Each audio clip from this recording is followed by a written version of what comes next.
Start ಮಾಡ್ರಿ. ಬಾನು ಬಾನು ಇಲ್ಲ. ಈಗ ಇದು ಮಾಡು.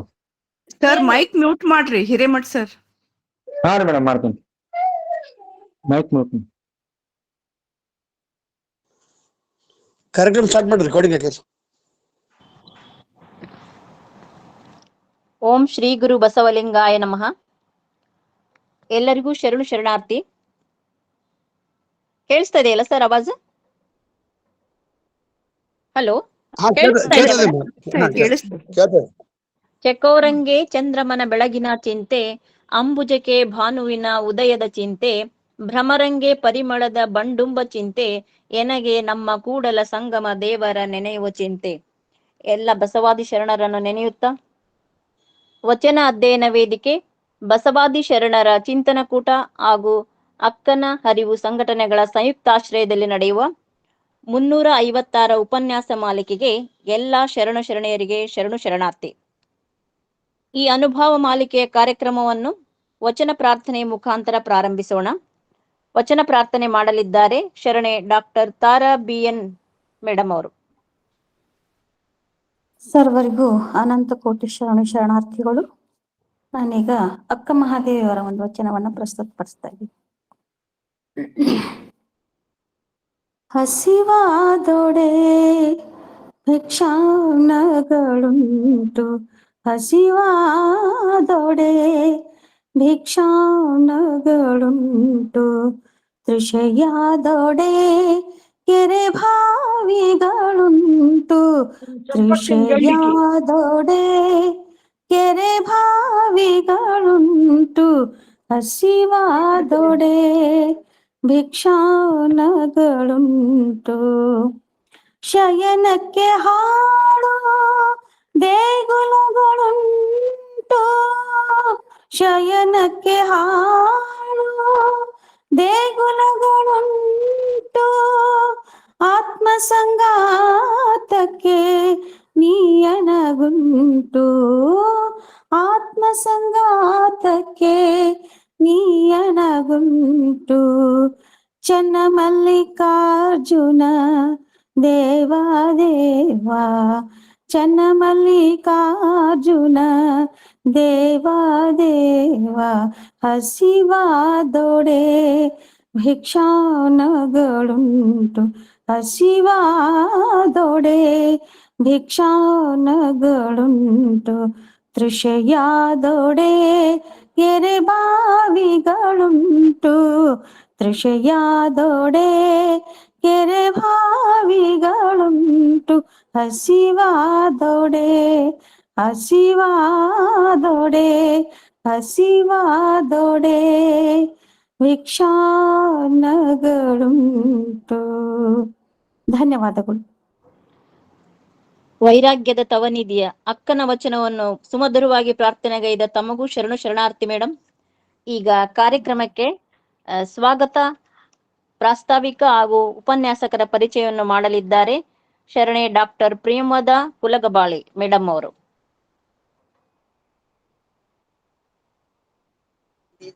ಮೇಡಮ್ ಇದ್ದೀರಾ? ಎಲ್ಲರಿಗೂ ಶರಣು ಶರಣಾರ್ಥಿಗಳು. ಮೇಡಮ್ ಕೇಳಿಸಾಗ್ತೈತ್ರಿ? ಹಾ ರೀ, ಕೇಳಿಸ್ತಾ ಇದೆ. ಲೋಕದ ಚೇಷ್ಟೆಗೆ ರವಿ ಬೀಜವಾದಂತೆ ಕರಣಂಗಳ ಚೇಷ್ಟೆಗೆ ಮನಮೈ ಬೀಜ, ಎನಗುಳ್ಳದ್ದೊಂದು ಮನ ಆ ಮನ ನಿಮ್ಮಲ್ಲಿ ಲೀನವಾದ ಬಳಿಕ ಎನಗೆ ಬೇರೆ ಭವ ಉಂಟೆ ಚನ್ನಮಲ್ಲಿಕಾರ್ಜುನ. ಮೊಟ್ಟ ಮೊದಲಿಗೆ ಅಕ್ಕನ ವಚನವನ್ನ ಸ್ಮರಿಸುತ್ತಾ ವಚನ ಅಧ್ಯಯನ ವೇದಿಕೆ, ಬಸವಾದಿ ಶರಣರ ಚಿಂತನ ಕೂಟ ಹಾಗೂ ಅಕ್ಕನ ಅರಿವು ಸಂಘಟನೆಗಳಿಂದ ಏರ್ಪಡಿಸಿದ 356ನೆಯ ಉಪನ್ಯಾಸದಲ್ಲಿ ನಾವು ನೀವೆಲ್ಲ ಸೇರಿದ್ದೇವೆ. ಇಲ್ಲಿ ಸೇರಿರುವ ಸರ್ವರಿಗೂ ನನ್ನ ಶರಣು ಶರಣಾರ್ಥಿಗಳು.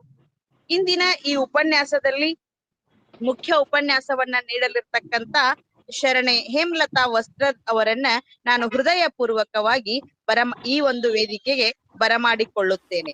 ಹಾಗೇನೆ ಇಂದಿನ ಕಾರ್ಯಕ್ರಮದಲ್ಲಿ ಉಪಸ್ಥಿತರಿರುವ ನಿಮ್ಮೆಲ್ಲರ ಮಾರ್ಗದರ್ಶಕರಾಗಿರ್ತಕ್ಕಂತ ಶ್ರೀ ಡಾಕ್ಟರ್ ಶಶಿಕಾಂತ್ ಪಟ್ಟಣ್ ಸರ್ ಅವರನ್ನ ಹಾಗೂ ಇಂದಿನ ಈ ಕಾರ್ಯಕ್ರಮದಲ್ಲಿ ತಾಂತ್ರಿಕ ಸಹಾಯವನ್ನ ನೀಡ್ತಕ್ಕಂತ ನಮ್ಮ ಝಳಕಿ ಮೇಡಮ್ ಅವರನ್ನ, ಡಾಕ್ಟರ್ ಜಯಶ್ರೀ ಪಟ್ಟಣ್ ಮೇಡಮ್ ಅವರನ್ನ ನಾನು ಹೃದಯ ಪೂರ್ವಕವಾಗಿ ಸ್ವಾಗತಿಸುತ್ತೇನೆ. ಅಂತೆಯೇ ನಮ್ಮೆಲ್ಲರ ಅಕ್ಕ ಸುಧಾ ಪಾಟೀಲ್ ಅಕ್ಕ ಅವರದ ಈ ಒಂದು ವೇದಿಕೆಯಲ್ಲಿ ಇವತ್ತು ಉಪಸ್ಥಿತರಿದ್ದಾರೆ. ಅವರನ್ನು ಅತ್ಯಂತ ಯೋಜನಾಬದ್ಧವಾಗಿ ಕಾರ್ಯಕ್ರಮವನ್ನ ನಿರ್ವಹಿಸ್ತಾ ನಡೆದಿರ್ತಕ್ಕಂತ ಶರಣೆ ಲಲಿತಾ ಅಂಗಡಿ ಅವರನ್ನ, ಹಾಗೂ ಇದೀಗ ತಾನೇ ವಚನ ಪ್ರಾರ್ಥನೆಯನ್ನ ಹೇಳಿರ್ತಕ್ಕಂತ ತಾರಾ BN ಅವರನ್ನ, ಹಾಗೂ ಇಂದಿನ ಈ ಕಾರ್ಯಕ್ರಮದಲ್ಲಿ ಶರಣು ಸಮರ್ಪಣೆಯನ್ನ ಸಲ್ಲಿಸಲಿರುವ ಶರಣೆ ಜಗದೇವಿ ದಂಡ್ರಾ ಅವರನ್ನ ಹೃದಯ ಪೂರ್ವಕವಾಗಿ ಈ ಒಂದು ಕಾರ್ಯಕ್ರಮಕ್ಕೆ ಸ್ವಾಗತಿಸುತ್ತೇನೆ. ಇಂದಿನ ಕಾರ್ಯಕ್ರಮದ ಸಂಯೋಜಕರಾದ ಶಿವರುದ್ರಪ್ಪ ಸರ್ ಅವರು, ಶರಣೆ ರೇಣುಕಾ ಬಾಗಲಕೋಟ್, ಶರಣೆ ವಿಜಯ ಗೌಡ, CS ಜಳ್ಕಿ ಸರ್, ಮಲ್ಲಿಕಾರ್ಜುನ್ ಪಡ್ನಾಡ್, ಶರಣೆ ಶೋಭಾ ಅಮರ್ ಶೆಟ್ಟಿ ಅವರನ್ನು, ಹಾಗೂ ಎಲ್ಲ ಸಂಘಟಕರನ್ನು, ಹಿರಿಯರಾಗಿರ್ತಕ್ಕಂತ ಗೌರಮ್ಮ ನಾಶಿ ಅಕ್ಕವರು, ಸುಧಾ ಪಾಟೀಲ್ ಅಕ್ಕವರು, ಶಾರದಮ್ಮ ಪಾಟೀಲ್ ಅವರು, ಎಲ್ಲರನ್ನ ಅವರಿವರೆನ್ನದೇ ಇಂದಿನ ಕಾರ್ಯಕ್ರಮದಲ್ಲಿ ಉಪಸ್ಥಿತರಿರುವ ಎಲ್ಲರನ್ನ ಹೃದಯ ಪೂರ್ವಕವಾಗಿ ಈ ವೇದಿಕೆ ಬರಮಾಡಿಕೊಂಡು ಪ್ರಾಸ್ತಾವಿಕವಾಗಿ 2 ಮಾತುಗಳನ್ನ ಹೇಳಬೇಕು ಅಂತಂದ್ರೆ, ನಿರಂತರವಾಗಿ ಶರಣ ಚಿಂತನೆಗಳನ್ನ ನಡೆಸ್ತಾ ಬಂದಿರತಕ್ಕಂತ ಒಂದು ವೇದಿಕೆ ನಮ್ಮ ಅಕ್ಕನ ಅರಿವು ವೇದಿಕೆ ಅಂತ ಹೇಳಿ ನಾನು ಅತ್ಯಂತ ಹೆಮ್ಮೆಯಿಂದ ಹೇಳ್ತೀನಿ. ಎಷ್ಟೋ ಜನ ಎಲೆಮರೆಯ ಕಾಯಿ ಅಂತಿರ್ತಕ್ಕಂತ ಸಾಹಿತಿಗಳು, ಕವಿಗಳು, ಎಷ್ಟೋ ಜನ ಗೃಹಿಣಿಯರಿಗೆ ಒಂದು ಸಾಹಿತ್ಯ ಲೋಕದ ಪರಿಚಯವನ್ನ ಮಾಡಿ ಶರಣ ಸಾಹಿತ್ಯದ ಮೂಲಕ ಅವರನ್ನ ಹೊರತಂದಿರ್ತಕ್ಕಂತ ಒಂದು ಶ್ರೇಯಸ್ಸು ನಮ್ಮ ಈ ಅಕ್ಕನ ಅರಿವು ಹಾಗೂ ವಚನ ಸಂಶೋಧನಾ ವೇದಿಕೆಗೆ ಸಲ್ತದ ಅಂತ ಹೇಳ್ಬೇಕು. ಹೊಸ ಹೊಸ ವಿಚಾರಗಳನ್ನ ಕೊಟ್ಟು ಶರಣರ ದೃಷ್ಟಿಕೋನ, ಆ ಶರಣೆಯರು, ಆ ನಂತರ ಅಲಕ್ಷಿತ ವಚನಕಾರ್ತಿಯರ ಬಗ್ಗೆ ತಿಳಿಸ್ತಾ ನಮ್ಮೆಲ್ಲರಿಗೆ ಒಂದು ಹೊಸ ಹೊಳವನ್ನ ಮೂಡಿಸ್ತಕ್ಕಂತ ನಮ್ಮ ವೇದಿಕೆ ನಿರಂತರವಾಗಿ ಅನೇಕ ಸಂಶೋಧಕರಿಗೂ ಕೂಡ ಇದು ವೇದಿಕೆಯಾಗಿದೆ ಅಂತ ಹೇಳಿ ಹೆಮ್ಮೆಯಿಂದ ಹೇಳ್ಬಹುದು. ಇವತ್ತಿನ ಧೂಪದ ಗೊಗ್ಗವೆಯವರ ಕುರಿತಾಗಿ ಮಾತನಾಡ್ಲಿಕ್ಕೆ ಶರಣೆ, ಶ್ರೇಷ್ಠ ಶರಣೆ ಧೂಪದ ಗೊಗ್ಗವೆಯವರ ಪರಿಚಯವನ್ನ, ಅವರ ಕುರಿತಾಗಿ ಮಾತನಾಡ್ತಕ್ಕಂತ ಹೇಮಲತಾ ವಸ್ತ್ರದ್ ಮೇಡಮ್ ಅವರನ್ನ ಪರಿಚಯಿಸುವ ಭಾಗ್ಯ ನನ್ನದಾಗಿದೆ. ಹೇಮಲತಾ ವಸ್ತ್ರದ್ ಮೇಡಮ್ ಅವರು MA MEd PG diploma in English, Kannada ಅಧ್ಯಾಪಕಿ. ಇವರು ಮೂಲತಃ ಸಿಂಧಗಿ, ವಿಜಯಪುರ ಜಿಲ್ಲೆಯ ಸಿಂಧಗಿಯವರು. ಅನೇಕ ಕೃತಿಗಳನ್ನ ಕೂಡ ರಚಿಸಿದ್ದಾರೆ. ಅವ್ವನಿಗೊಂದು ಪತ್ರ, ಪೃಥ್ವಿಯ ಒಡಲು, ಗಜಲ್ ಸಂಕಲನ, ಹಣತೆಯ ಬೆಳಕು, ಹೀಗೆ ಅನೇಕ ಕ್ರಿಯಾ ಸಂಶೋಧನಾ ಕೃತಿಗಳನ್ನು ಹಾಗೂ ಬಾಲ ಕಾರ್ಮಿಕ ಪದ್ಧತಿಯ ನಿರ್ಮೂಲನೆಯ ಕುರಿತಾಗಿ ಅನೇಕ ಲೇಖನಗಳನ್ನು ಕೂಡ ಇವರು ಸಲ್ಲಿಸಿದ್ದಾರೆ. ಇವರ ಲೇಖನಗಳು ಪಠ್ಯವಾಗಿಯೂ ಕೂಡ ಗುಲ್ಬರ್ಗಾ ವಿಶ್ವವಿದ್ಯಾಲಯದಲ್ಲಿ ಹಾಗೂ ಅಕ್ಕಮಹಾದೇವಿ ಮಹಿಳಾ ವಿಶ್ವವಿದ್ಯಾಲಯದಲ್ಲಿ, ಶಿವಾಜಿ ವಿಶ್ವವಿದ್ಯಾಲಯ ಕೊಲ್ಲಾಪುರದಲ್ಲಿಯೂ ಕೂಡ ವಿದ್ಯಾರ್ಥಿಗಳಿಗೆ ಪಠ್ಯವಾಗಿ ಇವು ಇವತ್ತಿಗೂ ಕೂಡ ಓದಲ್ಪಡ್ತಾ ಇವೆ ಅನ್ನೋದು ಅತ್ಯಂತ ಹೆಮ್ಮೆಯ ಸಂಗತಿ. ಪ್ರಜಾವಾಣಿ, ಮಯೂರ, ವಿಜಯ ಕರ್ನಾಟಕ, ಮಹಾಮನೆ ಇತ್ಯಾದಿ ಪತ್ರಿಕೆಗಳಲ್ಲಿ ಇವರ ಲೇಖನ, ಕವನ, ಗಜಲುಗಳು ಪ್ರಕಟವಾಗಿವೆ. ಚಂದನ ದೂರದರ್ಶನದ ಕವಿಗೋಷ್ಠಿ ಮತ್ತು ಕವಿ ಸಮಯದಲ್ಲಿ ಇವರು ಕವನ ವಾಚನವನ್ನ ಮಾಡಿದ್ದಾರೆ. ವಿಶ್ವಪ್ರಸಿದ್ಧ ಮೈಸೂರು ದಸರಾ ಕವಿಗೋಷ್ಠಿಯಲ್ಲಿ ಕವನ ವಾಚನ, ಅನೇಕ ಅಖಿಲ ಭಾರತ ಮಟ್ಟದ ಸಾಹಿತ್ಯ ಸಮ್ಮೇಳನಗಳಲ್ಲಿ, ಸಾಹಿತ್ಯ ಪರಿಷತ್ತು, ಶರಣ ಸಾಹಿತ್ಯ ಪರಿಷತ್ತುಗಳಲ್ಲಿ ಉಪನ್ಯಾಸ, ಹೀಗೆ ಅನೇಕ ಕ್ಷೇತ್ರಗಳಲ್ಲಿ ಅನೇಕ ಸಂಘಟನೆಗಳ ಮೂಲಕ ಇವರು ಸಾಹಿತ್ಯಿಕ ಸೇವೆಯನ್ನ ಸಲ್ಲಿಸ್ತಾ ಬಂದಿದ್ದಾರೆ ಅಂತ ಹೇಳಬೇಕು. ಆಕಾಶವಾಣಿಯಲ್ಲಿ ಇವರ ಚಿಂತನೆಗಳು, ಕವಿತೆಗಳು, ಕಥೆಗಳು, ಭಾಷಣಗಳು ಕೂಡ ಪ್ರಸಾರಗೊಂಡಿವೆ. ಇಂದು ಇವರು ಸಲ್ಲಿಸುತ್ತಿರುವ ಸೇವೆಗಳು ಅಂತಂದ್ರೆ ಕರ್ನಾಟಕ ಲೇಖಕಿಯರ ಸಂಘ ವಿಜಯಪುರ ಶಾಖೆಯ ಅಧ್ಯಕ್ಷರು ಹಾಗೂ ಕದಳಿ ವೇದಿಕೆ ವಿಜಯಪುರ ಜಿಲ್ಲಾ ಶರಣ ಸಾಹಿತ್ಯ ಪರಿಷತ್ತಿನ ಮಾಜಿ ಅಧ್ಯಕ್ಷರಾಗಿ ಸೇವೆಯನ್ನ ಸಲ್ಲಿಸಿದ್ದಾರೆ. ಕನ್ನಡ ಸಾಹಿತ್ಯ ಪರಿಷತ್ತಿನ ಅಜೀವ ಸದಸ್ಯರು, ಶರಣ ಸಾಹಿತ್ಯ ಪರಿಷತ್ತಿನ ಅಜೀವ ಸದಸ್ಯರು, ಹೀಗೆ ಅಖಿಲ ಕರ್ನಾಟಕ ಲಿಂಗಾಯತ ಮಹಾಸಭಾ ಬೆಂಗಳೂರಿನ ಸದಸ್ಯರು ಕೂಡ ಆಗಿದ್ದಾರೆ ಅಂತ ಹೇಳಿ ಹೆಮ್ಮೆಯಿಂದ ಹೇಳ್ಬೇಕು. ಜಿಲ್ಲಾ ಮಟ್ಟದ ರಾಜ್ಯೋತ್ಸವ ಪ್ರಶಸ್ತಿ ಹಾಗೂ ಶಿಕ್ಷಣ ಕ್ಷೇತ್ರದ ಗುರುಶ್ರೇಷ್ಠ ಪ್ರಶಸ್ತಿ, ರಾಜ್ಯ ಮಟ್ಟದ ಬಸವ ಶಾಂತಿ ಪ್ರಶಸ್ತಿ, ಹೀಗೆ ಹಲವಾರು ಪ್ರಶಸ್ತಿಗಳನ್ನು ಕೂಡ ಪಡೆದಿದ್ದಾರೆ. ಬಹುಮುಖ ಪ್ರತಿಭೆಯ ಒಬ್ಬ ಶ್ರೇಷ್ಠ ಮಹಿಳಾ ಸಾಹಿತಿ ಹೇಮಲತಾ ಅಕ್ಕವರು ಅಂತ ಹೇಳಿದ್ರೆ ತಪ್ಪಾಗ್ಲಿಕ್ಕಿಲ್ಲ. ಶರಣೆ ಹೇಮಲತಾ ಅಕ್ಕವರನ್ನ ಪರಿಚಯಿಸುವ ಭಾಗ್ಯವನ್ನ ನನಗೆ ಸುಧಾ ಪಾಟೀಲ್ ಅಕ್ಕವರು ಒದಗಿಸಿಕೊಟ್ಟದ್ದು. ಅಕ್ಕನ ಅರಿವು ತಂಡದ ಎಲ್ಲ ಸದಸ್ಯರು ಕೂಡ ನನಗೆ ಅವಕಾಶ ಮಾಡಿಕೊಟ್ಟದ್ದಕ್ಕೆ ಎಲ್ಲರಿಗೂ ಶರಣಾರ್ಥಿಗಳನ್ನ ಹೇಳ್ತಾ, ಕಿರಿದರೋಳ್ ಪಿರಿದ್ ಎನ್ನುವಂತೆ ಸಮಯಕ್ಕೆ ಬೆಲೆ ನೀಡಿ ನನ್ನ ಪರಿಚಯ ಕಾರ್ಯಕ್ರಮವನ್ನ ಇಲ್ಲಿಗೆ ಮುಕ್ತಾಯಗೊಳಿಸುವೆ. ಎಲ್ಲರಿಗೂ ಶರಣಾರ್ಥಿಗಳು. ಧನ್ಯವಾದ ಮೇಡಮ್. ಸ್ವಾಗತಕ್ಕೆ ತೋರಣ ಕಟ್ಟಿ ಪ್ರಾಸ್ತಾವಿಕಕ್ಕೆ ಸೇಸೆಯ ನುಡಿಯಿಟ್ಟು ಉಪನ್ಯಾಸಕರ ಪರಿಚಯವನ್ನು ಕಣ್ಮುಂದೆ ಬೆಳಕಾಗಿಸಿದ ನಿಮ್ಮ ಚಿಕ್ಕದಾದ ಚೊಕ್ಕ ನುಡಿಗಳಿಗೆ ಶರಣು ಶರಣಾರ್ಥಿ. ಈಗ ನಾವು ನೀವೆಲ್ಲ ಕಾತುರರಾಗಿರುವ ನುಡಿ ತೋರಣಕ್ಕೆ, ಉಪನ್ಯಾಸಕ್ಕೆ ಹೇಮಲತಾ ವಸ್ತ್ರದ್ ಮೇಡಮ್ ಅವರು ವೇದಿಕೆ ಮೇಡಮ್ ನಿಮಗಾಗಿ, ನಿಮ್ಮ ನುಡಿಗಳ ಆಲಿಸುವ ಭಾಗ್ಯ ನಮಗಾಗಿ. ಮೇಡಮ್ ವೇದಿಕೆ ನಿಮಗಾಗಿ.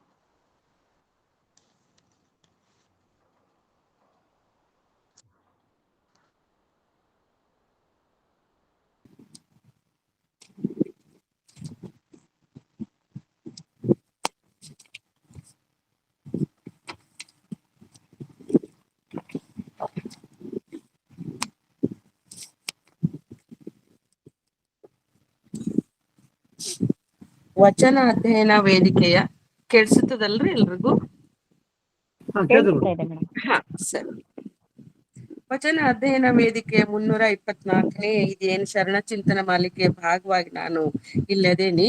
ಇಲ್ಲಿ ಎಲ್ಲಾ ಶ್ರೇಷ್ಠ ಶರಣೆಯರಿಗೆ ಮತ್ತು ಪೂರ್ವಕ ಶರಣಾರ್ಥಿಗಳು.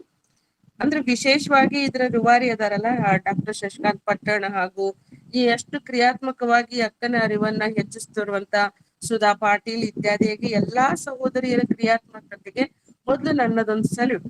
ಎಷ್ಟು ಚೆನ್ನಾಗಿ ನೀವು ಕಾರ್ಯಕ್ರಮವನ್ನ ಮಾಡ್ತೀರಿ, ತುಂಬಾ ಖುಷಿ ಆಗ್ತತಿ. ಈ ಮೂಲಕ, ಈ ಒಂದು ಕ್ರಿಯೆಯ ಮೂಲಕ ನೀವು ಅಕ್ಕನ ಅರಿವನ್ನ, ಶರಣರ ಅರಿವನ್ನ ನಮಗೆಲ್ಲ ಸಮಾಜದೊಳಗ ವಿಸ್ತರಿಸಕತ್ತಿರಲ್ಲ, ಅರಿವನ್ನ ಮೂಡ್ಸಕತ್ತಿರಲ್ಲ. ನಿಮ್ಗ ಒಂದು ದೊಡ್ಡ ಶರಣಾರ್ಥಿಗಳನ್ನ ಹೇಳ್ತಾ, ಇವತ್ತು ವಿಷಯ ಏನು ಅಂತಂದ್ರ ಧೂಪದ ಗೊಗ್ಗವೆ. ಇದನ್ನ ಮಾತಾಡೋದಕ್ಕಿಂತ ಮೊದ್ಲು ನಾನು ಒಂದ್ ಸ್ವಲ್ಪ ಧ್ವನಿ ಇದಾಗ್ಬಿಟ್ಟೈತಿ. ಏನಂದ್ರ ಈ ನಮ್ಗಳ ವಾತಾವರಣ ಒಂಥರ ಬೇರೆ ಬೇರೆ ಆಗಾಕತ್ತೈತ್ಲಾ, ಬಾಳ್ ಬಿಸಿಲು, ಆಮೇಲೆ ನಡ್ಬರ್ಕ ಗುಡುಗು ಸಿಡಿಲು ಮಳಿ, ಹಿಂಗಾಗಿ ಸ್ವಲ್ಪ ಗಂಟ್ಲು ಒಂತುಸು ಏನಂದ್ರ ನಿಮಗ್ ಗೊಗ್ಗರು ಕೇಳ್ಬೋದು, ಗಂಟ್ಲು ಸಮಸ್ಯೆ ಆಗೈತಿ. ಆದ್ರೂ ಪರವಾಗಿಲ್ಲ, ನಿಮಗ್ ಕ್ಲಿಯರ್ ಆಗಿ ಕೇಳಿದ್ರೆ ಸಾಕು. ಅದನ್ನ ಹೇಳ್ತಾ ಇವತ್ತಿನ ವಿಷಯ ಏನು ಅಂತಂದ್ರ ಧೂಪದ ಗೊಗ್ಗವೆ.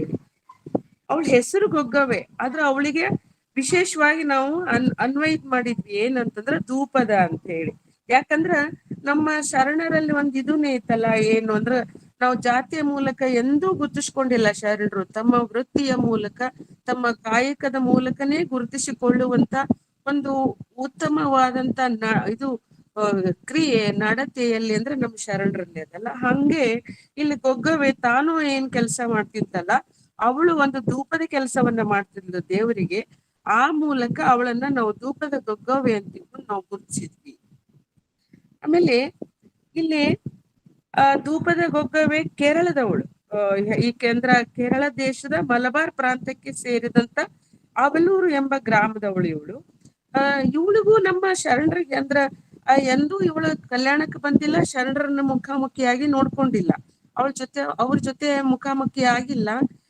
ಆದ್ರ ಈ ವಚನ ಸಾಹಿತ್ಯ ಆ ಒಂದು ಶತಮಾನದೊಳಗ 1160 ತಿಳ್ಕೊಂಡು ನಾವು ಗೊಗ್ಗವೆಯ ಕಾಲವನ್ನ ಹೇಳ್ತಾರ ಅವರು.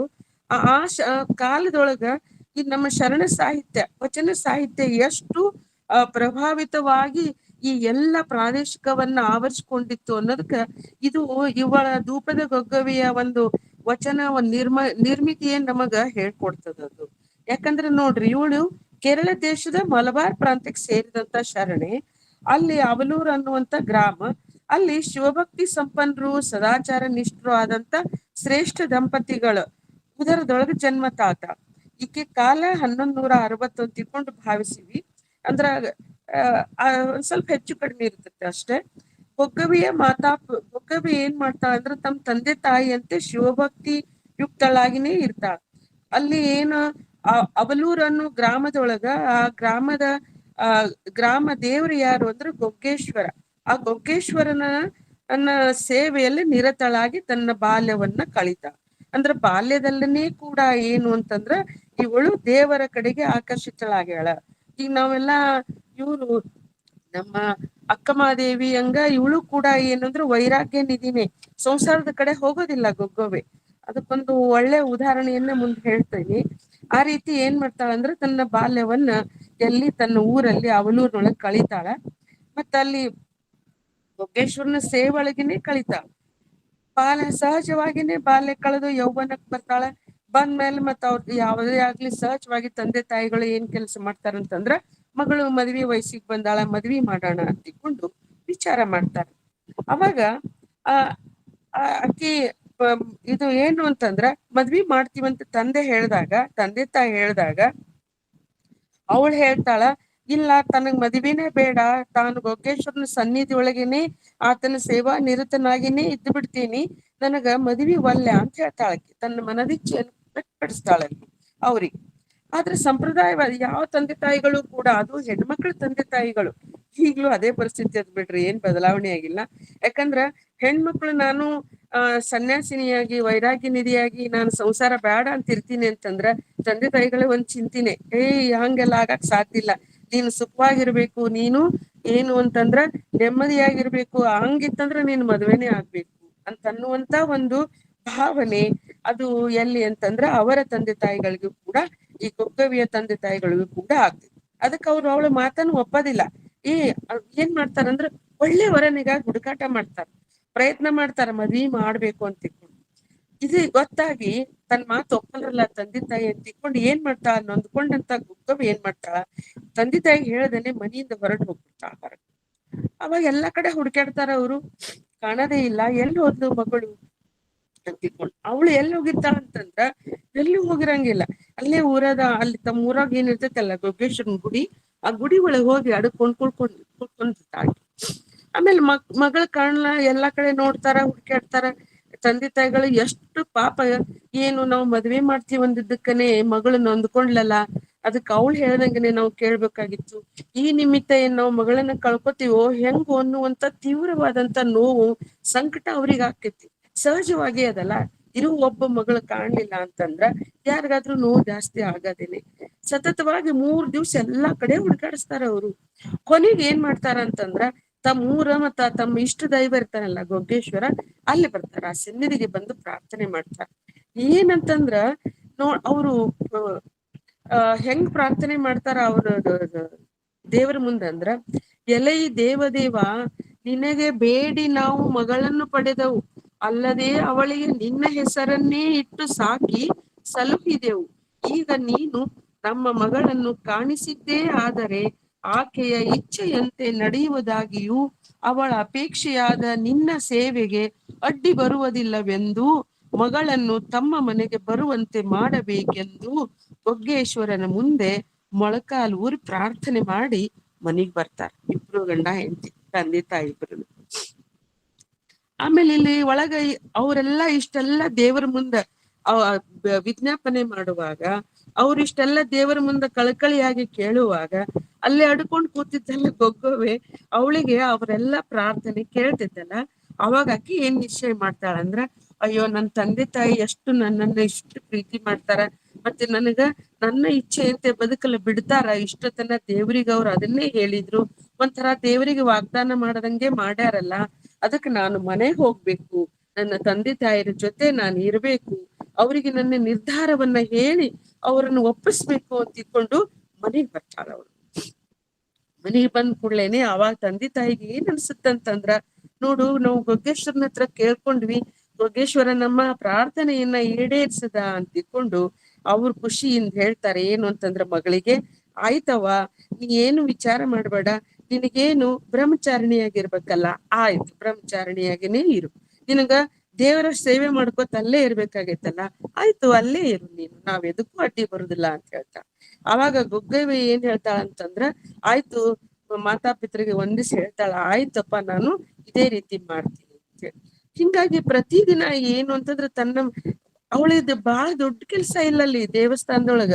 ತುಪ್ಪದಿಂ ದೀಪವ ಮುಟ್ಟಿಸಿ ಕರ್ಪೂರ ಕರಿಯಗಿವ ಕುಮಂಜನದಿಂದ ಧೂಪ ನಿಕ್ಕುವ ಕಾಯಕವನ್ನು ಕೈಗೊಳ್ಳುವಳು. ತುಪ್ಪದಿಂ ದೀಪವ ಮುಟ್ಟಿಸಿ ಕರ್ಪೂರ ಕರಿಯುಗಿವ ಕುಮಂಜನದಿಂದ ಧೂಪವ ನಿಕ್ಕುವ. 2 ಕೆಲ್ಸ ಏನು ಅಂತಂದ್ರ ತುಪ್ಪ ದೀಪ ಹಚ್ಚೋದು, ಆಮೇಲೆ ಕರ್ಪೂರವನ್ನು ಬೆಳಗಿಸೋದು, ಮತ್ತೆ ಕುಮಂಜನದಿಂದ ಧೂಪವನ್ನು ಇಕ್ಕೋದು. ಇಷ್ಟು ಕೆಲಸವನ್ನ ಅವಳು ತನ್ನ ಕಾಯಕವನ್ನ ಮಾಡ್ತಿರ್ತಾಳೆ. ಈ ರೀತಿ ಕಾಯಕ ನಿರತಳಾದಾಗ ಒಂದು ಪ್ರಸಂಗ ಬರುತ್ತ್ರಿ ಗೊಗ್ಗವಿಯ ಒಂದು ಏನಂದ್ರೆ ಜೀವನದೊಳಗ, ಶಿವ ಪರೀಕ್ಷೆ ಮಾಡಕ್ ಬರ್ತಾನ ಅಂತಿಕೊಂಡು. ಇದನ್ನ ಓದುವಾಗ ನನಗನಿಸ್ತು, ಈ ನಮ್ಮ ಶರಣರಿಗೆ ಈ ತರ ಅಂದ್ರ, ಈ ನಾವು ಮೊದಲ ತಮಿಳ್ರೊಳಗೆ ಏನ್ 64 ಪುರಾತನರು ಶಿವಭಕ್ತರಿದ್ರೋ ಅವರನ್ನ ಪರೀಕ್ಷೆ ಮಾಡಲ್ ಹೆಂಗ್ ಶಿವ ಬರ್ತಿದ್ನೋ ಆ ಒಂದು ನಿಟ್ಟಿನೊಳಗ ಕೇರಳ ಒಳಗ್ ನಡೆದಂತ ಒಂದು ಇದು ಅಲ್ಲ ಇದು ಅವಳ ಜೀವನ ಚರಿತ್ರೆ. ಹಿಂಗಾಗಿ ಆ ನಿಟ್ಟಿನೊಳಗ ಶಿವ ಪರೀಕ್ಷೆ ಮಾಡಕ್ ಬರ್ತಾನೆ ಇಲ್ಲಿ ಅನ್ನುವಂತ ಒಂದು ಘಟನೆಯನ್ನ ಇಲ್ಲಿ ತಗೊಂಡಾರ ಅಂತ ಹೇಳಿ ನನಗ ಅನಿಸ್ತು. ಯಾಕಂದ್ರ ವೈಚಾರಿಕವಾದಂತ ನಾವು ಶರಣರು ಲಿಂಗಾಯತರು ನಾವೇನು ಅಂತಂದ್ರೆ ಈ ರೀತಿಯಾದಂತ ಕಥೆಯನ್ನ ಈ ರೀತಿಯಾದಂತ ದೃಷ್ಟಾಂತವನ್ನ ನಾವು ಒಪ್ಪೋದಿಲ್ಲ. ಆದ್ರೆ ಇಲ್ಲಿ ಗೊಗ್ಗವೆಯ ಒಂದು ಜೀವನದೊಳಗ ಅದು ನಡೀತೈತಿ. ಏನಾಗತ್ತವಾಗ ಅಂತಂದ್ರ ಒಂದ್ಸತಿ ಅದೇ ಗೊಗ್ಗವೆ ಕಾರ್ಯನಿರತಳಾಗಿರ್ತಾಳಲ್ಲ, ಅವಾಗ ಶಿವ ಬರ್ತಾನ. ಹೆಂಗ್ ಬರ್ತಾನವ ಅಂತಂದ್ರ ಅವಳನ್ನ ಪರೀಕ್ಷೆ ಮಾಡುವಂತ ಮನಸ್ಸಾಗ್ತೈತೆ ಅವನಿಗೆ. ಸುಂದರವಾದಂತ ಯುವಕನ ವೇಷವನ್ನ ಹಾಕೊಂಡು ಬರ್ತಾನಲ್ಲಿ ಗುಡಿಗೆ. ಬಂದ್ ಏನ್ ಹೇಳ್ತಾನಂತಂದ್ರ ನನ್ನನ್ನ ಒರೆಸುವಂತೆ ಗೊಗ್ಗವೆಯನ್ನ ಕಾಡ್ತಾನ. ನನ್ ಮದುವೆ ಆಗ್ಬೇಕು ನೀನು ಅಂತಿಕೊಂಡು ಕಾಡ್ತಾನ. ಆಕೆ ಅದಕ್ಕೆ ಒಪ್ಪಂಗಿತ್ತಂದ್ರ ಮೊದ್ಲೇನೆ ಒಪ್ತಿದ್ಲಲ್ಲ. ಅವಳು ಗಟ್ಟಿ ನಿರ್ಧಾರ ಅವಳಿಗೆ. ಈಗ ಯಾವಾಗ್ಲೂನು ಈಗ ಹೆಣ್ಮಕ್ಳು ಹೆಂಗಂದ್ರ ಮಾಡೋದಿಲ್ಲ, ಮಾಡಿದ್ರೆ ಬಿಡೋದಿಲ್ಲ ಅದನ್ನ. ಆ ರೀತಿ ಇರುವಂತ ನಮ್ಗೊಂದು ವಿಶೇಷ ಶಕ್ತಿನೇ ದೇವ್ರ ಕರುಣಿಸಾನೆ. ನಾನು ಯಾವಾಗ್ಲೂ ಅವನಿಗೆ ಥ್ಯಾಂಕ್ಸ್ ಹೇಳ್ತಿರ್ತೀನಿ ದೇವ್ರಿಗೆ, ನನ್ನನ್ನ ಹೆಣ್ಣಾಗಿಸಿದ್ದಕ್ಕೆ. ಅಂತ ಒಂದು ಆತ್ಮಿಕ ಶಕ್ತಿ ನಮಗದ. ಅವಾಗ ಆಕಿ ಏನ್ ಹೇಳ್ತಾಳಂತಂದ್ರ, ಹೌದು ನಾನು ಒಪ್ಪಂಗಿಲ್ಲ ನಿನಗ ಮದುವೆ ಆಗಾಕ ಅಂತ ಹೇಳ್ತಾಳ. ಅವ ಬಲಾತ್ಕಾರ್ಸಕ್ ಬಂದಾಗ ಏನ್ ಮಾಡ್ತಾಳಂದ್ರ ಶಿವ ಅಂತ ಶಿವನನ್ನ ಸ್ಮರಣೆ ಮಾಡ್ತಾಳ. ಅವಾಗ ಆಕಿ ಭಕ್ತಿಗೆ ಹಾಗೂ ನಿಷ್ಠೆಗೆ ಮನಸೋಲ್ತಾನವ ಶಿವನ ಮೆಚ್ಚಿದೆ ಬೇಡಿನ ಲಾಂಗ ಶಿವಭಕ್ತರ ಬಳಿ ಮಿಡಿದು ಶಿವಭಕ್ತಿ ಮಾಳ್ಪಂತೆ ಕರುಣಿಸನಲು. ಅವಾಗ ಹೇಳ್ತಾಳಕ್ಕೆ, ಆಯ್ತಪ್ಪ ನಿನ್ ಭಕ್ತಿಗೆ ನಾ ಮೆಚ್ಚೇನಿ, ನಿನಗ್ ಏನ್ ಬೇಕು ಕೇಳು ಅಂತೇಳಿ ಕೇಳಿದಾಗ ಅವಳು ನೋಡ್ರಿ ಏನ್ ಹೇಳ್ತಾಳ ಅವಳು ಅಂತಂದ್ರ, ಮೆಚ್ಚಿದೆ ಬೇಡೆನಲಾಗಂ ಶಿವಭಕ್ತರ ಬಳಿ ಬಿಡಿದು ಶಿವಭಕ್ತಿಯಂ ಮಾಳ್ಪಂತೆ ಕರುಣಿಸು ಎನ್ಲಕ್ಕಿ. ಆಕೆ ಅಪೇಕ್ಷೆಯಂತೆ ಏನ್ ಮಾಡ್ತಾನ, ಶಿವಭಕ್ತರ ಮನೆಗೆ ಹೋಗಿ ಧೂಪವನ್ನ ಇಕ್ಕಿ ಆ ಕಾಯಕದಿಂದ ಬಂದಂತ ಹಣವನ್ನ ನೀನು ಜಂಗಮ ಸತ್ಕಾರಕ್ಕೆ ವಿನಿಯೋಗಿಸುವಂತೆ ಹೇಳಿ ತಾನೇ ಗುರುವಾಗಿ ಆಕೆಗೆ ಏನು ಅಂತಂದ್ರ ವೀರಶೈವೋಪದೇಶವನ್ನು ಮಾಡುವನು. ಹೀಗೆ ಶಿವನಿಂದ ಉಪದೇಶವನ್ನು ಪಡೆದ ಧೂಪದ ಕಾಯಕವನ್ನ ಕೈಗೊಂಡಂತ ಧೂಪದ ಗೊಗ್ಗವೆ ಎಂಬ ಅನ್ವರ್ಥನಾಮವನ್ನ ಅವಾಗಕ್ಕೆ ಹೊಂದ್ತಾಳ. ಇಲ್ಲಿ ಬಂದ ದ್ರವ್ಯವನ್ನು ಜಂಗಮ ಸತ್ಕಾರಕ್ಕೆ ವಿನಿಯೋಗಿಸುವಂತೆ ಹೇಳಿ. ಇಲ್ಲಿ ಇನ್ನೊಂದು ನಾವು ಕ್ಲಾರಿಫೈ ಮಾಡ್ಕೋಬೇಕು. ಇಲ್ಲಿ ಜಂಗಮ ಅಂದ್ಕೂಡ್ಲೇನೆ ವ್ಯಕ್ತಿ ಅಲ್ಲ, ಅದು ಜಂಗಮ ಅಂದ್ರೆ ಅದು ಸಮಾಜದ ಸತ್ಕಾರಕ್ಕೆ ವಿನಿಯೋಗ ಮಾಡ್ಬೇಕು. ಜಂಗಮ ಅಂದ್ರೆ ಚಲಿಸುವುದು. ಅಂದ್ರ ನಾವು ಎಲ್ಲಿ ಅಂತಂದ್ರ ಈ ಎಲ್ಲ ಏನ್ ತಿಳ್ಕೊತೀವಿ, ಜಂಗಮ ಸತ್ಕಾರ ಅಂದ್ಕೂಡ್ಲೇನೆ ಈ ಜಾತಿ ಜಂಗಮರ ನೈಗಳನ್ನ ಮನೆಗ್ ಕರೆದು ಊಟಕ್ಕೆ ಹಾಕಿ ಪಾತ್ಪೂಜೆ ಮಾಡಿ ಅವ್ರಿಗೆ ದಕ್ಷಿಣ ಕೊಡುದು ಇದು ಸತ್ಕಾರ ಅಲ್ಲ.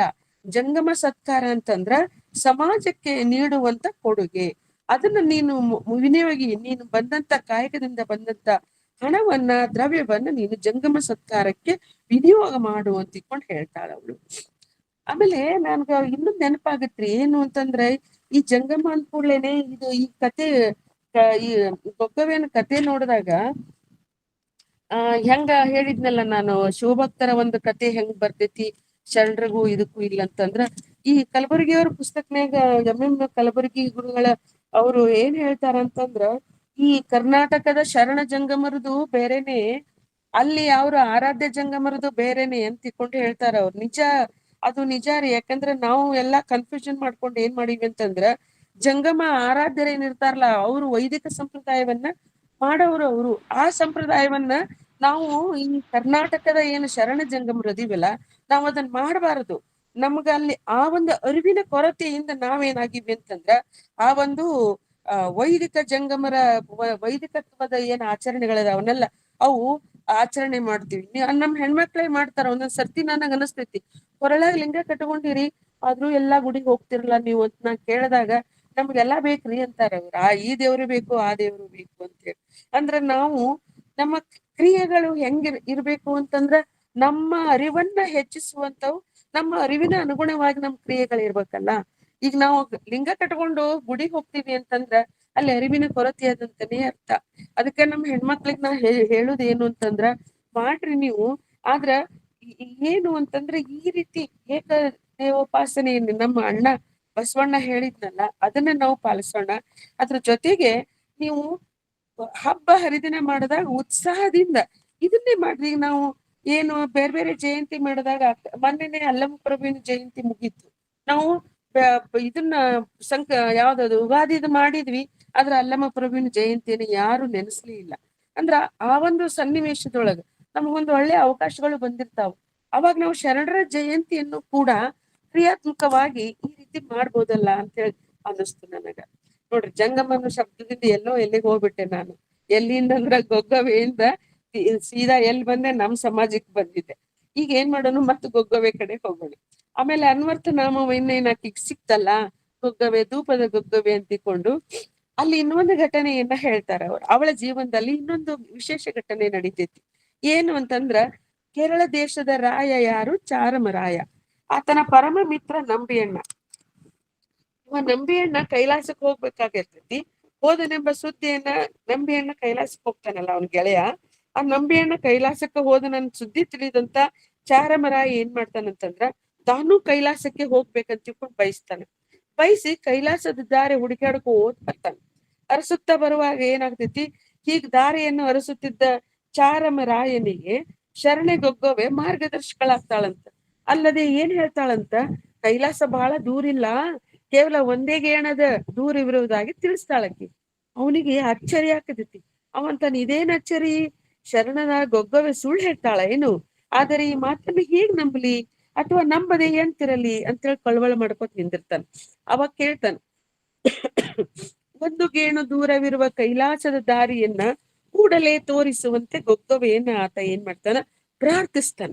ಆಗ ಗೊಗ್ಗವೆ ಏನ್ ಹೇಳ್ತಾಳಂದ್ರ, ಶಾಂತ ಚಿತ್ತಳಾಗಿ ಹೀಗೆ ಹೇಳ್ತಾಳ, ಎಲೆ ಅಣ್ಣ, ಕೈಲಾಸದ ದಾರಿಯನ್ನು ಅರಿಯುವ ಮೊದಲು, ನೋಡ್ರಿ ಎಷ್ಟ್ ಚಂದ ಹೇಳ್ತಾಳಂದ್ರ, ಎಲೆ ಅಣ್ಣ, ಕೈಲಾಸದ ದಾರಿಯನ್ನು ಅರಿಯುವ ಮೊದಲು ಆತ್ಮಲಿಂಗ ಸ್ವರೂಪವನ್ನು ಅರಿತು ಆ ಮೂಲಕ ತ್ರಿವಿಧ ದೀಕ್ಷೆಯನ್ನು ಹೊಂದಿ ಲಿಂಗಕ್ಕೆ ಧೂಪವನ್ನು ಹಾಕಿದ್ದೇ ಆದರೆ ಹಾಗೆ ಹಾಕಿದ ಧೂಪದಿಂದ ಏಳುವ ಹೊಗೆಯಲ್ಲಿ ಕೈಲಾಸದ ದಾರಿ ಕಾಣುತ್ತದೆ ಎಂದು ತಿಳಿಸುತ್ತಾಳೆ. ಅಂದ್ರೆ ಅವಳು ಹೇಳಿದ್ನಲ್ಲ, ನಮ್ಮ ಹಾದಿಗೆ ಅಂದ್ರ ಅವ್ರ ಹಾದಿಗೆ ಹೋಗಿ ನಮ್ ಕಡೆ ಹೆಂಗ್ ಹೇಳ್ಕೊಂತೀವಲ್ಲ ನಾವು, ಅದು ಒಂದು ತಂತ್ರ.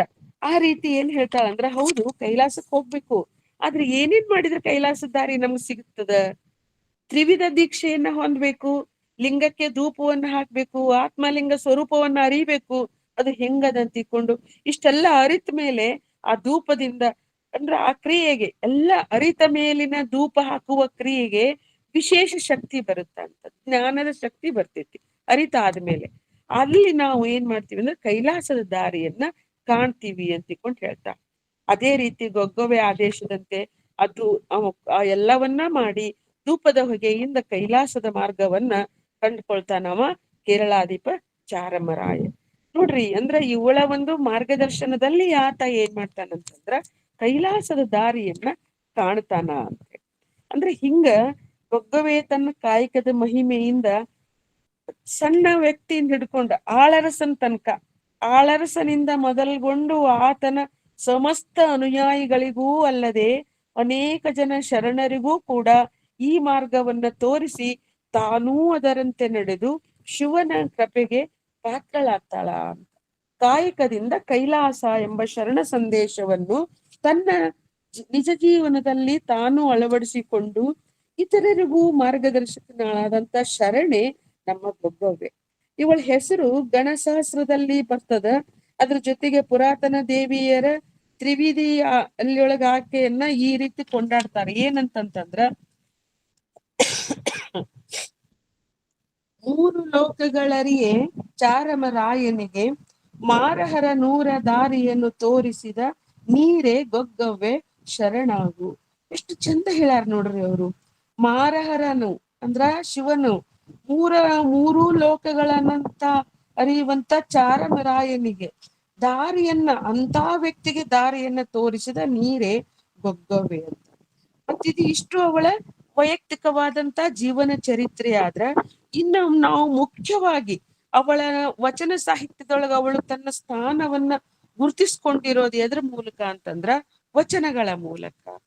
ದೊಡ್ಡ ಚಳವಳಿ ದೊಡ್ಡದಾದಂತ ಒಂದು ಎಲ್ಲಾ ಶರಣೆಯರು ಎಲ್ಲ ನಾವು ಹೆಣ್ಮಕ್ಕಳು ಸಾಗರೋಪಾದಿ ಒಳಗ ಬರದವಿ ಮತ್ತ ನಮಗ ಅರಿವಿನ ವಿಸ್ತಾರ ಹೆಚ್ಚಾಯ್ತು ಅನ್ನೋದಕ್ಕ ಏನು ಅಂದ್ರ 12ನೇ ಶತಮಾನದ ಆ ಒಂದು ಅಣ್ಣನ ಅಲ್ಲಮ್ಮನ ಅಕ್ಕನ ಒಂದು ಚಳುವಳಿ ಒಳಗ ನಾವೆಲ್ಲ ಎದ್ದು ನಿಂತೀವಿ. ಅಂದ್ರ ಅವಾಗ ನಮಗೊಂದು ವಿಶೇಷವಾದಂತ ಶಕ್ತಿನೇ ಸಂಚಯ ಆಯ್ತೇನೋ ಅನ್ನುವಂಗ ಹೆಣ್ಮಕ್ಳು 33 ಈಗೇನು 36 ಅಂತಾರ ಅಷ್ಟು ಜನ ಶರಣೆಯರು ಬರೆಯಾಕ ಬರದ್ವಿ ಅಂತ ಎಲ್ಲ ಹಂಗ ಗೊಗ್ಗವೆಯ ಒಂದು ವಚನದ ನಾಮಾಂಕಿತ ಏನು ಅಂತಂದ್ರ ನಾಸ್ತಿನಾಥ ಅಂತ. ಅಂದ್ರೆ ಒಂದ್ ಸ್ವಲ್ಪ ವೈರುಧ್ಯನೂ ಅನಿಸ್ತಿತ್ತು ನಂಗೆ. ಅತ್ಯಂತ ಹಠದಿಂದ ಶೋಭಕ್ತಿ ಆದಂತ ಗೊಗ್ಗವೆಯ ವಚನಾಂಕಿತ ಏನದಂದ್ರ ನಾಸ್ತಿನಾಥ ಅಂತ ಅಂಕಿತ ಇಟ್ಕೊಂಡು ವಚನಗಳನ್ನ ರಚಿಸಿದಂತ ವಚನಕಾರ್ತಿ ನಮ್ಮ ರೂಪದ ಗೊಗ್ಗವೆ. ಅವಳ ವಚನಗಳ ಭಾವ ಏನದಂತಂದ್ರ ಒಂದೊಂದಾಗಿ ನೋಡೋಣ. 6 ವಚನಗಳು ನಮಗ್ ಸಿಕ್ಕಾವ. ಯಾರ್ದು ಅಂತಂದ್ರ ಗೊಗ್ಗವೆ, ಶರಣೆ ಗೊಗ್ಗವೆದು. ಅಕ್ಕಿ ದೃಷ್ಟಿಯೊಳಗ ಹೆಣ್ಣು ಗಂಡು ಭೇದ ಭಾವನೆ ಸಲ್ಲದು ಅಂತ. ಈಗ ನಮಗ್ ಇನ್ನೊಂದ್ ನೆನಪಾಗ್ಬಿಡ್ತೈತಿ. ಈಗ ಯಾರ್ದು ದಾಸಿಮಯ್ಯವರು ಬರ್ದಿದ್ದು, ದೇವರ ದಾಸಿಮಯ್ಯವರು ಬರ್ದಿದ್ದು, ಜೇಡ್ರ ದಾಸಿಮಯ್ಯವರು ಬರ್ದಿದ್ದು ನೆನಪಾಗ್ಬಿಡ್ತೈತಿ. ಅದೇ ರೀತಿ ಗೊಗ್ಗವೆ ಏನು ಅಂತಂದ್ರ ಒಂದು ಶಬ್ದ ನಮಗ್ ಹೆಚ್ಚು ಕಡಿಮೆ ಕಾಣ್ತೈತಿ. ಅದು ಗೊಗ್ಗವೆಯ ಒಂದು ವಚನ ನೋಡ್ರಿ ಹೆಂಗದ ಅಂತಂದ್ರ ಆತ್ಮಗಳಲ್ಲಿ ಭೇದ ಇಲ್ಲ, ಭಿನ್ನತೆ ಇಲ್ಲ ಅಂತ ಎಲ್ಲಾ ಶರಣರದು ಒಂದು ತತ್ವ. ಅದನ್ನೇ ಇವರು ಕೂಡ ಅಳವಡಿಸ್ಕೊಂಡಾರ. ಏನ್ ಹೇಳ್ತಾರ ಅವರು? ಮೊಲೆ ಮುಡಿ ಬಂದಡೆ ಹೆಣ್ಣೆಂಬರು, ಮೀಸೆ ಕಾಸೆ ಬಂದಡೆ ಗಂಡೆಂಬರು. ಈ ಉಭಯದ ಜ್ಞಾನ ಹೆಣ್ಣೋ ಗಂಡೋ ನಾಸ್ತಿನಾಥ ಅಂತ ನೋಡ್ರಿ. ಅಂದ್ರೆ ಒಂದ್ ಶಬ್ದ ಅಲ್ಲಿ ಸುಳಿವ ಆತ್ಮವನ್ನ ಅಂತ ಅವ್ರು ಹೇಳ್ತಾರ ದಾಸಿಮಯ್ಯವರು. ಇವರು ಜ್ಞಾನ ಅಂತ ಹೇಳ್ತಾರ. ನೋಡ್ರಿ ಎಷ್ಟು ಒಂದೊಂದ್ಸತಿ ನನಗ ಅನಿಸ್ತೈತಿ ಅರಿವೇ ಜ್ಞಾನವೇ ನಮ್ಮ ಆತ್ಮವನ್ನು ಅಂದ್ರೆ ಆತ್ಮಕ್ಕೂ ಅರಿವಿಗೂ ವ್ಯತ್ಯಾಸನೇ ಇಲ್ಲ ಅಂತ. ಅದ ಆತ್ಮದ ಅರಿವನ್ನ ನಾವು ಪಡ್ಕೊಂಡಾಗ ಆತ್ಮ ಏನು ಅನ್ನುವಂತ ಅರಿವು ನಮಗ್ ಬಂದಾಗ ನಾವ್ ಏನಾಗ್ತೀವಿ ಅಂತಂದ್ರ ಪರಿಪೂರ್ಣವಾದಂತ ಶರಣತ್ವ ನಮ್ಮಲ್ಲಿ ಬರ್ತೈತಿ ಅಂತ ನನ್ನ ಅನಿಸಿಕೆ. ಮ್ಯಾಗಿಂದೆಲ್ಲಾ ಗಂಡ್ಮಕ್ಳದು ಹೆಣ್ಮಕ್ಳದು ದೈಹಿಕ ರಚನೆಯನ್ನ ಹೇಳ್ತಾ ಉಭಯದ ಜ್ಞಾನ, ನಿಜಕ್ಕೂ ಜ್ಞಾನಕ್ಕ ಗಂಡು ಇಲ್ಲ ಹೆಣ್ಣು ಇಲ್ಲ, ಆತ್ಮಕ್ಕೂ ಕೂಡ ಗಂಡು ಇಲ್ಲ ಹೆಣ್ಣು ಇಲ್ಲ. ಶಾರೀರಿಕ ರಚನೆ ಬೇರೆ ಬೇರೆ ಅದ. ಅದು ಇವ್ರು ಹೇಳ್ತಾರ ನೋಡ್ರಿ, ಕೂಟಕ್ಕಲ್ಲದೆ ಅಂತ. ಶಾರೀರಿಕ ರಚನೆ ಕೇವಲ ಕೂಟಕ್ಕಷ್ಟೇ. ಜ್ಞಾನಕ್ಕ ಮತ್ತು ಅರಿವಿಗೆ ಆತ್ಮಕ್ಕ ಈ ಶಾರೀರಿಕ ರಚನೆ ಯಾವ ವ್ಯತ್ಯಾಸವನ್ನು ನಮಗ್ ತಂದು ಕೊಡೋದಿಲ್ಲ ಅಂತ ಒಂದು ಉತ್ತಮವಾದಂತ ಈ ರಚನೆಯನ್ನ ನಮ್ಮ ಗೊಗ್ಗವೆಯವರು ನಮಗ್ ನೀಡ್ತಾರ ಈ ವಚನದ ಮೂಲಕ. ಹಂಗೆ ಅಂದ್ರ ಅವರ ನಮ್ಮ ಶರಣೆಯರ ಆಶಯನೇ ಅಂದ್ರ ಭಿನ್ನ ಇಲ್ಲ. ಅಂದ್ರ ಹೆಣ್ಣು ಮೇಲು ಕೀಳು ಅನ್ನುವಂತ ಒಂದು ಭಿನ್ನತೆಯನ್ನ ಏನು ಅನುಭವ ಮಂಟಪದೊಳಗ ನಡೆಯುವಂತ ಚರ್ಚೆಯಲ್ಲಿ ಆ ಗೆರೆ ಅಳಿಸಿ ಹೋಗಿ ಯಾವ್ದೋ ಕಾಲ ಆಗಿರ್ತೈತಿ. ಅಲ್ಲಿ ನೀನು ಬೇರೆ ನಾನು ಬೇರೆ ಅನ್ನುವಂತ ಇದನ್ನೇ ಭಾವನೆಯಲ್ಲಿಲ್ಲ. ಎರಡೂ ಏನು ಅಂತಂದ್ರ ಅಭಿನ್ನವಾಗೇ ಇರ್ತಾವ.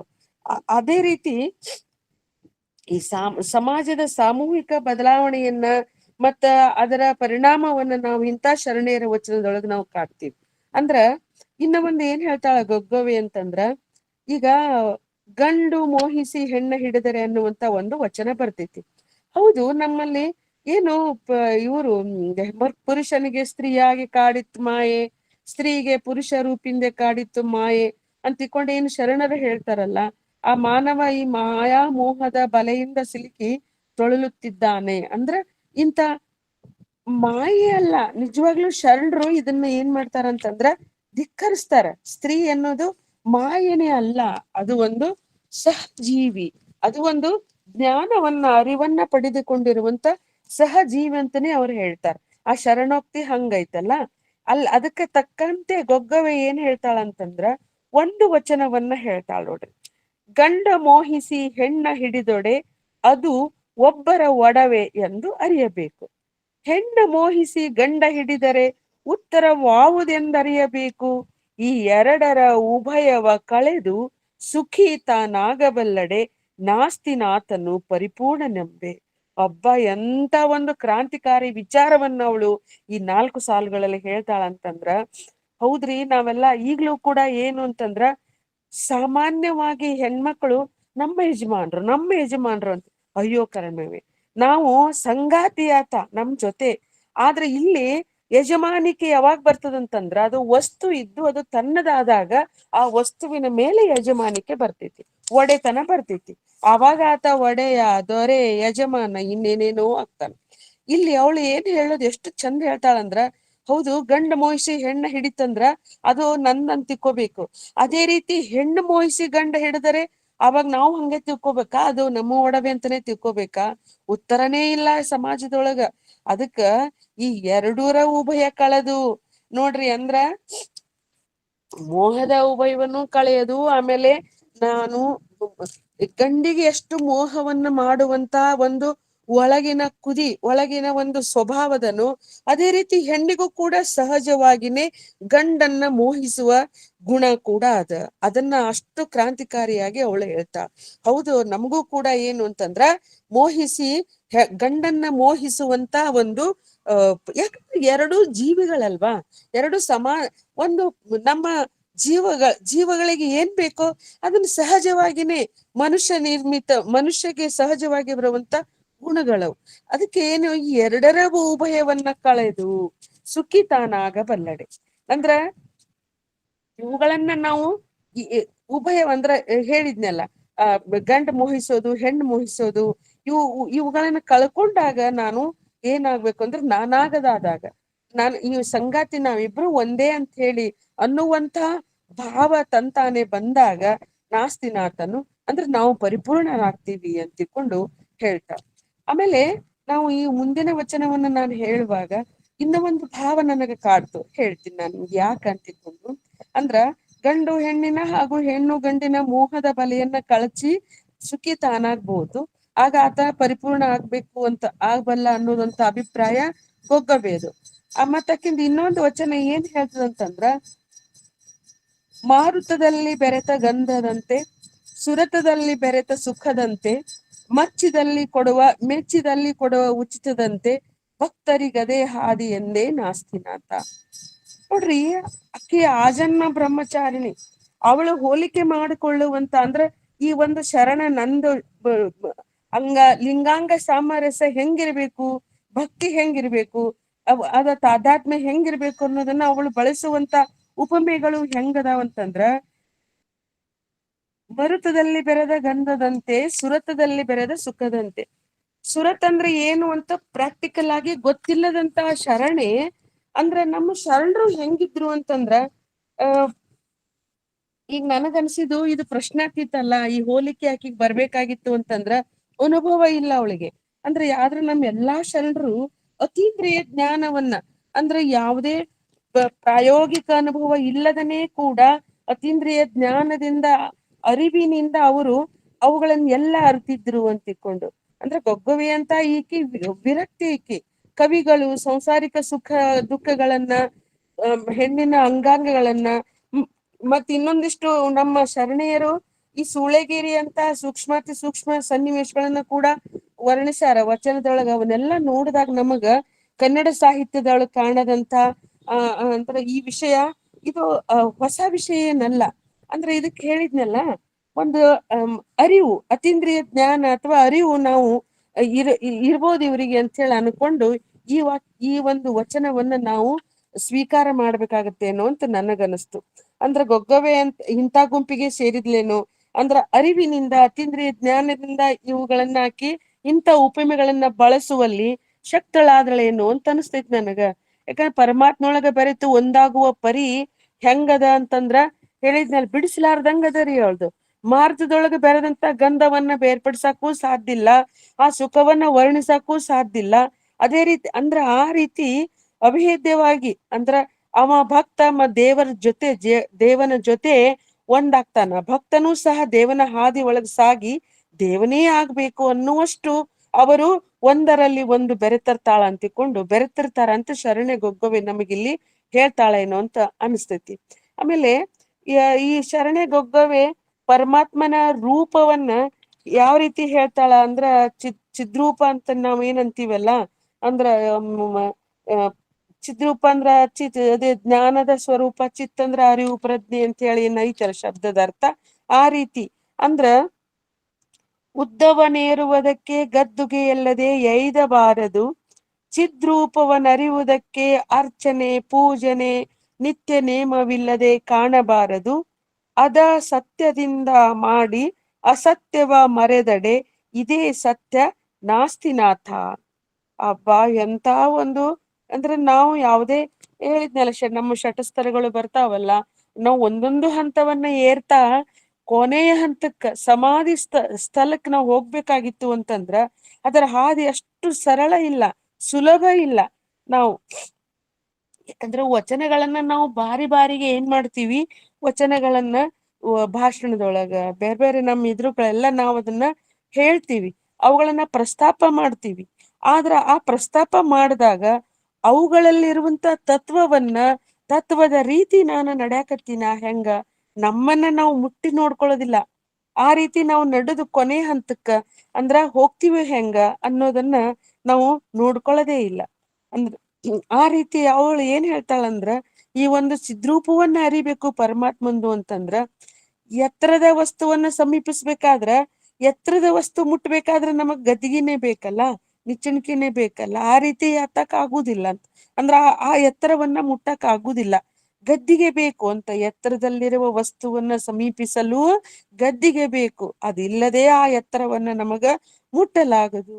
ಅಂತೆಯೇ ಆ ಪರಾತ್ಪರ ವಸ್ತುವನ್ನ ಅರಿಯಲು ನಾವ್ ಏನ್ ಮಾಡ್ಬೇಕು ಅಂದ್ರ ಅರ್ಚನೆ ಪೂಜನೆ ನಿತ್ಯ ನೇಮಗಳು ಸಾಧನಾ ಮೆಟ್ಟಲುಗಳು ಇವುಗಳನ್ನ ಇದ್ದಾಗ, ಈ ಸಾಧನೆಗಳನ್ನ ನಾವು ಮಾಡಿದಾಗ ಆ ಪರಾತ್ಪರ ವಸ್ತುವನ್ನ ನಾವು ಮುಟ್ಟಕ ಸಾಧ್ಯ ಅದ. ಇವುಗಳ ಮೂಲಕನೇ ಸಾಧಕ ತನ್ನ ಸಾಧನೆಯೊಳಗ ಸಿದ್ಧಿಯನ್ನ ಪಡೆಯಬಲ್ಲ. ನಾವು ಮಾಡುವಂತ ಸಾಧನೆ ಹೆಂಗಿರ್ಬೇಕು ಅಂದ್ರೆ ಸತ್ಯವೂ ಶುದ್ಧವೂ ಆಗಿರಬೇಕು. ಹೀಗೆ ಸತ್ಯ ಶುದ್ಧ ರೀತಿಯಿಂದ ನಡೆದು ಅಸತ್ಯವನ್ನು ಮರೆದದ್ದಾದರೆ ಆ ಮೂಲಕ ನಾವು ಸತ್ಯವನ್ನ ಚಿದ್ರೂಪವನ್ನ ಅರಿಯಬಹುದು ಅಂತಿಕೊಂಡು ನಮಗ ಶರಣೆಗೊಗ್ಗವೆ ಹೇಳ್ತಾರೆ. ಹೀಗೆ ಸತ್ಯದ ಅರಿವಿನೊಂದಿಗೆ ಅಂದರೆ ಲಿಂಗದೊಡನೆ ಒಂದಾದ್ಮೇಲೆ ಅಂಗನಿಗೆ ಪಾಪ ಪುಣ್ಯದ ಚಿಂತೆಯುಂಟೆ ಎನ್ನುವ ಆಕೆ ವಿಚಾರ ಈ ರೀತಿ ಅದ. ಏನ್ ಹೇಳ್ತಾಳ ಇನ್ನೊಂದು ವಚನದಲ್ಲಿ ಅಂದ್ರ, ಅನಲಕೊಂಡ ಭೋಗಕ್ಕೆ ಪರಿಪ್ರಕಾರ ಉಂಟೆ, ಶರದಿಕೊಂಡ ಸಾಗರಕ್ಕೆ ಕುರುಹಿನ ತಲೆಯೇ, ಲಿಂಗ ಮುಟ್ಟಿದ ಅಂಗಕ್ಕೆ ಮತ್ತೆ ಪುಣ್ಯ ಉಂಟೆ ಹುಸಿ ನಾಸ್ತಿನಾಥ ಅಂತ ಹೇಳ್ತಾಳ. ನೋಡ್ರಿ ಎಷ್ಟು ಸಹಜವಾಗಿ ಸುಂದರವಾಗಿ ಈ ವಚನದೊಳಗ ಅವಳು ನಮಗ ಏನ್ ಹೇಳ್ತಾಳ ಅಂತಂದ್ರ, ಉರಿಯುಂಡ ಕರ್ಪೂರದಂತೆ. ಅಂದ್ರ ನಿಮಗೆಲ್ಲ ಗೊತ್ತೇ ಐತಿ, ವಚನ ಸಾಹಿತ್ಯವನ್ನ ಆಳವಾಗಿ ಅಧ್ಯಯನ ಮಾಡಿದವರು ತಾವೆಲ್ಲ. ಉರಿಯುಂಡ ಕರ್ಪೂರಕ್ಕೆ ಯಾವುದೇ ಅಸ್ತಿತ್ವ ಉಳಿಯೋದಿಲ್ಲ, ಯಾವುದೇ ಬೂದಿನೂ ಉಳಿಯೋದಿಲ್ಲ ಅನ್ನೋದು ತಮಗೆಲ್ಲ ಗೊತ್ತು. ಉರಿಯುಂಡ ಕರ್ಪೂರದಂಗ, ಜ್ಯೋತಿ ಮುಟ್ಟಿದ ಜ್ಯೋತಿ ಅಂಗ, ಲಿಂಗ ಮುಟ್ಟಿದಂತ ನಮ್ಮ ಅಂಗ ಏನಾಗತ್ತಂದ್ರ ಲಿಂಗವೇ ಆಗ್ತದ ಅಂತ. ಅದ್ಭುತವಾದಂತ ಒಂದು ಅಂದ್ರ ಅಂಗ ಸಹಿತವಾಗಿರುವಂತ ನಾವು ಲಿಂಗ ಸಹಿತವಾಗ್ಬೇಕು, ಲಿಂಗಾಂಗ ಸಾಮರಸ್ಯ ಆಗ್ಬೇಕು ಅಂತಂದ್ರ ಹೆಂಗಿರ್ಬೇಕು ಅಂತಂದ್ರ ಉರಿಯುಂಡ ಕರ್ಪೂರದಂಗೆ ಜ್ಯೋತಿ ಮುಟ್ಟಿದಂತ ಜ್ಯೋತಿಯಂಗೆ ನಾವಿರ್ಬೇಕು ಅಂತಿಕೊಂಡು. ಅಷ್ಟಂದ್ರ ಅಂತ ಒಂದು ಉಪಮೆಗಳ ಮೂಲಕ ನಮಗ ಸರಳವಾಗಿ ಮತ್ ಸಹಜವಾಗಿ ಸುಂದರವಾಗಿ ನಮಗ ಗೊಗ್ಗವೆ ಹೇಳ್ತಾಳ. ಅಂದ್ರ ಬೆಂಕಿಯ ಭೋಗಕ್ಕ ಸಿಕ್ಕಂತ ವಸ್ತು, ಬೆಂಕಿಯೊಳಗ್ ಸಿಕ್ಕಂತ ವಸ್ತು ವಾಪಸ್ ಬರೋದಿಲ್ವೋ, ತನ್ನ ಪೂರ್ವ ಸ್ಥಿತಿಯನ್ನ ಕಳ್ಕೊಂಡ್ ಬಿಡ್ತೈತಲ್ಲ, ಹಂಗೆ ಸಮುದ್ರವನ್ನು ಸೇರಿದ ಸಾಗರ. ಇಲ್ಲಿ ಈಗಿನ ಒಂದು ವಿಶ್ಲೇಷಣೆಗೆ ಹೋದಾಗ ಸಮುದ್ರ ಸಾಗರದ ವಿಶ್ಲೇಷಣೆಗಳು ಬೇರೆನೇ ಅದಾವ. ಆಗಿನ ಕಾಲದ ಅಂದ್ರ ಈ ಭೌಗೋಳ ಇದು ವಿಷಯವನ್ನ ನಾವು ತಂದಾಗ ಒಂದ್ ಸ್ವಲ್ಪ ಇಲ್ಲಿ ವ್ಯತ್ಯಾಸ ಕಾಣಿಸ್ತೈತಿ. ಆದ್ರೆ ಇಲ್ಲಿ ನಾವು ಸಮುದ್ರವನ್ನ ಸೇರಿದ ಸಾಗರ ಅಂತಾನೆ ಅನ್ಕೊಳ್ಳೋಣ. ಹಂಗ ಕುರುಹನ್ನ ಅರಿಯಲಾರದು ಹೇಗೆ ತನ್ನ ಕುರುಹನ್ನು ಅಂದ್ರೆ ಸೇರಿದ ಮೇಲೆ ನದಿ ಸಮುದ್ರ ಸೇರಿದ ಮ್ಯಾಗ ಮತ್ತ ನದಿ ಆಗಕ್ ಸಾಧ್ಯ ಇಲ್ಲ, ಅಥವಾ ಸಮುದ್ರದೊಳಗ ನದಿಯನ್ನ ಹುಡ್ಕಾಡಕ್ಕೂ ಸಾಧ್ಯ ಇಲ್ಲ. ಅದು ತನ್ನ ಅಸ್ತಿತ್ವವನ್ನ ತನ್ನ ಅಸ್ಮಿತೆಯನ್ನೇ ಕಳ್ಕೊಂಡ್ಬಿಡ್ತೈತಿ. ಅಂದ್ರ ಮತ್ತೊಮ್ಮೆ ಸಿಗ್ಲಾರ್ದಂಗ ಇನ್ನೊಮ್ಮೆ ನಮ್ ಕೈಗೆ ಅದು ಇದು ಏನಂತಾರ ದಕ್ಕಲಾರ್ದಂಗ ಒಂದಾಗ್ಬಿಡ್ತೈತಲ್ಲ. ಹಂಗ ಲಿಂಗದಲ್ಲಿ ಒಂದಾದಂತ ಅಂಗ ಅಂತಿಕೊಂಡು ಹೇಳ್ತಾ, ಲಿಂಗ ಮುಟ್ಟಿದ ಅಂಗಕ್ಕೆ ಮತ್ತೆ ಪುಣ್ಯ ಉಂಟೆ ಅಂತಿಕೊಂಡು. ಹಿಂಗ ಈ ಒಂದು ಉಪಮೆಗಳ ಮೂಲಕ ಏನು ಪೂರ್ವದ ಪುಣ್ಯ ಪಾಪಗಳನ್ನು ನಾವು ಯಾವ ರೀತಿ ಅಂತಂದ್ರೆ ಬೆಂಕಿಯ ಭೋಗಕ್ಕೆ ಸಿಕ್ಕ ವಸ್ತುವಿನಂಗ ಪೂರ್ವದ ಪುಣ್ಯ ಪಾಪಗಳು ಎಲ್ಲಾ ಹೆಂಗಿರ್ಬೇಕು ಅಂದ್ರೆ ಮತ್ತ ನಮಗ ಈ ಪಾಪ ಮತ್ತ ಪೂರ್ವದಂದ್ರ ಈ ಪೂರ್ವ ಜನ್ಮ ಅದನ್ನೆಲ್ಲಾ ನಾವೇನು ಇದನ್ ಮಾಡೋದಿಲ್ಲ. ಬಟ್ ನಾವು ಮಾಡುವಂತ ಕರ್ಮಗಳು ಪೂರ್ವ ಕರ್ಮಗಳು ಅಂತ ಕೆಲಸಗಳು ಏನಾದ್ರೂ ನಾವು ಅಪ್ಪಿತಪ್ಪಿ ಕೆಲಸಗಳನ್ನ ಮಾಡಿದ್ರು ಕೂಡ ಅದು ಹೆಂಗಿರ್ಬೇಕು, ಈಗ ನಾವು ಒಂದು ಏನು ಸಾಧನೆಯ ಹಾದಿ ಒಳಗೆ ಹೆಜ್ಜೆ ಇಟ್ಟಿವಲ್ಲ ಅದು ಹಂಗಿರ್ಬೇಕು ಅಂದ್ರೆ ಅನಲಕೊಂಡ ಭೋಗಕ್ಕೆ ಅಂತಾನೆ ಇರ್ಬೇಕು, ಬೆಂಕಿಯ ಭೋಗಕ್ಕೆ ಸಿಕ್ಕ ವಸ್ತುವಿನಂಗನೆ ಇರ್ಬೇಕು ಅಂತ ತಿಳ್ಕೊಂಡು ಈ ರೀತಿ ಏನು ಅಂತಂದ್ರ ಈ ಒಂದು ನಮ್ಮ ಗೊಗ್ಗವೇ ಶರಣೆ ಗೊಗ್ಗವೇ ಅವರು ಕೊಡುವಂತ ಉಪಮೆಗಳು ಹೆಂಗದಾವು, ಅದ್ಭುತವಾಗ್ಯಾವ, ಅಪೂರ್ವವಾಗ್ಯಾವ. ಮತ್ತ ನಮಗ ಸ್ವಲ್ಪದ್ರಲ್ಲಿನೇ ಅರ್ಥಗರ್ಭಿತವಾಗಿ ವಿಷಯವನ್ನ ನಮಗ ಮುಟ್ಟುವಂತೆ ಶರಣೆ ಗೊಗ್ಗವೇ ನೋಡ್ರಿ. ಯಾವ ಒಂದು ಆಗಿನ ಕಾಲದ ವಿಶ್ವವಿದ್ಯಾಲಯಕ್ಕೆ ಹೋಗಿಲ್ಲ, ಏನೂ ಇಲ್ಲ, ಅನುಭವದ ಮೂಲಕ ತಮ್ಮ ಅನುಭವದ ಮೂಲಕ ಭಾಷೆಯನ್ನ ಇಷ್ಟು ಸುಂದರವಾಗಿ ಸಶಕ್ತವಾಗಿ ಬಳಸಿಕೊಂಡಂತ ಶರಣರು ಒಂದು ಉದಾಹರಣೆ ನಮ್ಮ ಶರಣೆ ಗೊಗ್ಗವೇ ಅಂತ ತಿಳ್ಕೊಂಡು ಅನ್ಬಹುದು. ಅಂದ್ರೆ ಈ ಶರಣ ಜೀವನ ಮಾರ್ಗದಿಂದ ಕಾಯಕದಿಂದ ಮತ್ತ ಆಕೆಯ ವಚನಗಳಲ್ಲಿ ವ್ಯಕ್ತವಾಗುವ ವಿಚಾರಧಾರೆಯಿಂದ ನಮಗ ಗೊಗ್ಗವೇ ಒಬ್ಬಳು ಉತ್ತಮವಾದಂತ ಅಧ್ಯಾತ್ಮವಾದಿನಿ ಅಂತ ಹೇಳಿ ಅನ್ನಿಸ್ತಾಳ. ಆಮೇಲೆ ಹಿರಿಯ ವಚನಕಾರರ ಭಾವಭಾಷೆಗಳ ಪ್ರಭಾವ ಇವಳ ಮೇಲದ, ಆದ್ರೂ ಕೂಡ ಇವಳ ವಚನವನ್ನು ನೋಡಿದಾಗ ಅಲ್ಲಿ ಸ್ವಂತಿಕೆಯ ಅಂಶಗಳು ನಮಗ ಕೆಲವು ಮಟ್ಟಿಗೆ ಕಾಣಿಸ್ತಾವ. ಅಂದ್ರ ನಾವು ಅದನ್ನ ಅಧ್ಯಯನ ಮಾಡಿದಾಗ ನಮಗ ಆ ರೀತಿ ಕಂಡು ಬರ್ತೈತಿ, ನಾವು ಅದನ್ನ ಅನ್ಕೊಂತೀವಿ. ಅಂದ್ರ ಆಮೇಲೆ ಇಷ್ಟು ನಾವು ಇಷ್ಟು ಗೊಗ್ಗವಿನ ಬಗ್ಗೆ ಹೇಳ್ತಾ ಈ ಕೆಲವು ಸಂಗತಿಗಳನ್ನ ಇವಳು ಗೊಗ್ಗವೆಯ ಕುರಿತು ನಾವು ಎಲ್ಲಿ ನೋಡಿದ್ವಿ ಅಂತಂದ್ರ, ಎಲ್ಲಿ ನಮಗ ಗೊಗ್ಗವೆಯ ವಿಷಯಗಳು ಕಂಡು ಬಂದು ಅಂತಂದ್ರ ಈ ಒಂದು ಭೈರವೇಶ್ವರ ಕಾವ್ಯ ಮತ್ತ ಗುರುರಾಜ ಚಾರಿತ್ರ, ಭೈರವೇಶ್ವರ ಕಾವ್ಯದ ಕಥಾಮಣಿ ಸೂತ್ರ ರತ್ನಾಕರ ಮೊದಲಾದ ಕೃತಿಗಳೊಳಗ ಗೊಗ್ಗವೆಯ ಪ್ರಸ್ತಾಪ ಆಗಿದೆ. ಅಂದ್ರ ಇವಳ ಊರು ಅದು ಎಲ್ಲ ಜಾಸ್ತಿ ನಮಗ್ ಶರಣೆಯರ ವೈಯಕ್ತಿಕ ಜೀವನದ ಕುರಿತು ಅಷ್ಟು ನಮಗ ದಕ್ಕುದಿಲ್ಲ. ಅವಳ ವಚನಗಳ ಮೂಲಕನೇ ನಾವು ಶರಣರನ್ನ ಅರ್ಥ ಮಾಡ್ಕೋಬೇಕಾಗ್ತೈತಿ. ಅವರ ಚರಿತ್ರೆಯನ್ನ ನೋಡ್ರಿ, ಇದು ಎಂತ ಒಂದು ಉನ್ನತವಾದಂತ ಒಂದು ದಾರಿ ತಂತ್ರ ಅಂತಂದ್ರ, ಈಗ ವ್ಯಕ್ತಿ ಮುಂದಾಗೇನ ಆತನ ಕೆಲಸ ಹಿಂದಾಗ್ಯದ. ಈಗಿನ ಸಮಾಜದೊಳಗ ವ್ಯಕ್ತಿ ಪೂಜಕರಾಗಿವ್ ನಾವೆಲ್ಲ.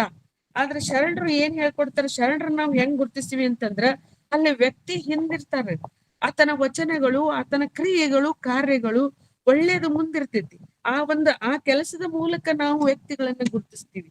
ಈ ನಮ್ ಸಮಾಜ ಈಗ ಇದು ಆಗೋದಕ್ಕೇನೆ ಏನು ಅಂತಂದ್ರ ಅದೇ ಹೇಳಿದ್ನಲ್ಲ, ನಮ್ಮ ವ್ಯಕ್ತಿಗಳು ಮುಂದಾಗಿ ಅವರ ಇದ್ರ ಸಲುವಾಗೇನೆ ನಾವು ಏನಾಗಿವಿ ಅಂತಂದ್ರ ಅರಿವಿನ ಕೊರತೆ ನಮಗ ಆಗ್ತೈತೆ ಅನ್ನುವಂತ. ಇಲ್ಲಿ ನಾವು ಮುಂದಿರಬಾರದು, ನಮ್ಮ ಸಾಹಿತ್ಯ ಮುಂದಿರ್ಬೇಕು. ಇಲ್ಲಿ ವ್ಯಕ್ತಿ ಹೆಸರಲ್ಲ, ಆ ಸಾಹಿತ್ಯದ ಹೆಸರು, ವಚನ ಸಾಹಿತ್ಯದ ಹೆಸರು ಹೆಂಗ್ ಮುಂದದನೋ ಹಂಗ ನಮ್ಮ ಸಾಹಿತ್ಯವನ್ನ ಮುಂದಿರ್ಬೇಕು ಅಂತ. ಆ ರೀತಿಯಾಗಿ ನಾವು ಅವರ ಸಾಹಿತ್ಯದ ಮೂಲಕ ಅವರನ್ನ ಏನ್ ಗುರುತಿಸ್ತೀವಿ, ಆ ರೀತಿ ಗೊಗ್ಗವೆಯನ್ನ ನಾವು ಅವಳ ವಚನಗಳ ಮೂಲಕ ಅವಳನ್ನ ನಾವು ಗುರುತಿಸ್ತೀವಿ. ಇದು ಮತ್ ಇವ್ರು ಯಾರು ಸಿದ್ದನಂಜೇಶ ಅನ್ನೋರು ಏನ್ ಹೇಳ್ತಾರ ಗೊಗ್ಗವೆ ಅಂತಂದ್ರ, ಗೊಗ್ಗವೆಯ ಕುರಿತು ಸಂಕ್ಷಿಪ್ತವಾಗಿ ಹಿಂಗ್ ಹೇಳ್ತಾರ ಅವರು. ಅಂದ್ರ ತನ್ನಿಷ್ಟಲಿಂಗದ ಒಳಗ ಇಷ್ಟಲಿಂಗ ನಾಸ್ತಿನಾಥನೊಳಗ ಐಕ್ಯ ಆಗ್ತಾಳ, ಕೆಲಸ ಮಾಡ್ಕೊಂತ ಅವರ ಬಗ್ಗೆ ಸಿದ್ದನಂಜೇಶ್ ಹಿಂಗ್ ಹೇಳ್ತಾರ. ಭವರಹಿತೆ ಧೂಪದ ಗೊಗ್ಗವೆ ಎಂಬಾಕೆ ಶಿವಗೆ ಧೂಪವ ನೀಡಿ ಕೈಲಾಸ ಪದವು ನಮ್ಮ ಶಿವಭಕ್ತರಿಗೆ ತೋರಿ ಶಂಕರನ ಕೃಪೆ ಪಡೆದಳ್ ಅಂತ ಹೇಳ್ತಾನೆ. ಅಂದ್ರ ಈ ರೀತಿ ಆ ಗೊಗ್ಗವೆಯ ಕುರಿತು ಮುಂದೆ ಬಂದಂತ ಕೃತಿಗಳಲ್ಲಿ ಮತ್ತು ಅವಳ ವಚನಗಳಲ್ಲಿ ನಾವು ಅವಳನ್ನ ಕಾಣ್ತೀವಿ. ಇದು ನಮಗೆ ಗೊಗ್ಗವೆಯ ಕುರಿತು ಸಿಕ್ಕಂತ ಒಂದಿಷ್ಟು ಮಾಹಿತಿ. ಮತ್ತೆ ನಾವು ಆ ಒಂದು ಯಾವ ರೀತಿ ಶರಣರ ಒಂದು ಸಾಹಿತ್ಯದ ಮತ್ತು ಅವರ ಜೀವನದಿಂದ ನಾವು ಕಲಿಯಬೇಕಾಗದ್ದು ಸಾಕಷ್ಟು ಅದ.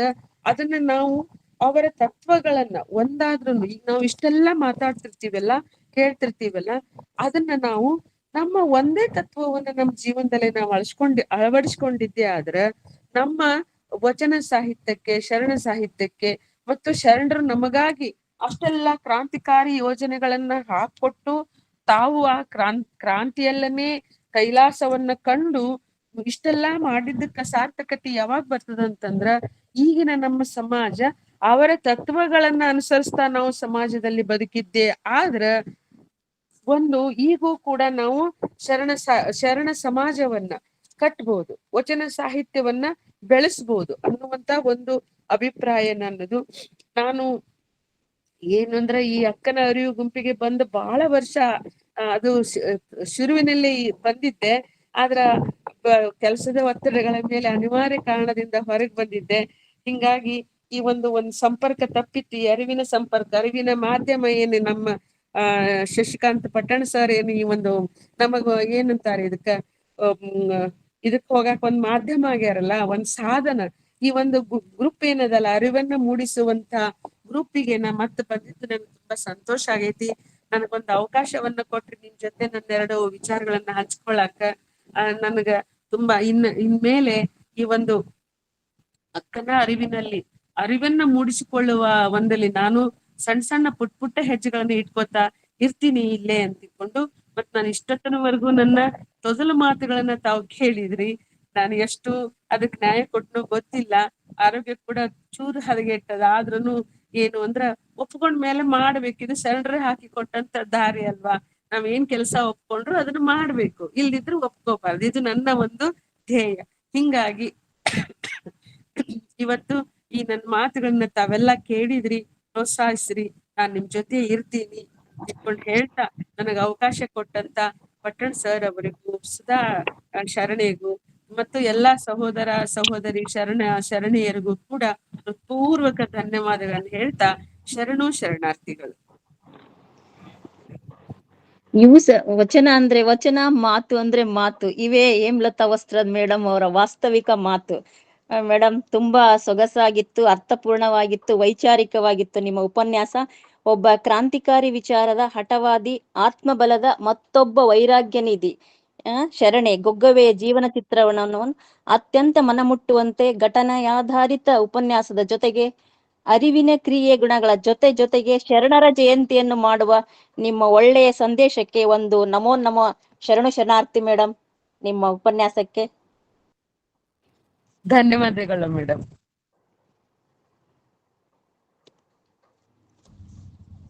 ಈಗ ಈ ವೇದಿಕೆಯ ರೂವಾರಿ ಶರಣ ಚಿಂತಕ, ಸಾಹಿತಿ, ಕವಿ, ವಿಮರ್ಶಕ, ಸಂಶೋಧಕ ಶರಣ ಡಾಕ್ಟರ್ ಶಶಿಕಾಂತ್ ಪಟ್ಟಣ್ ಸರ್ ಅವರಿಂದ ನುಡಿ ನಮನಗಳು.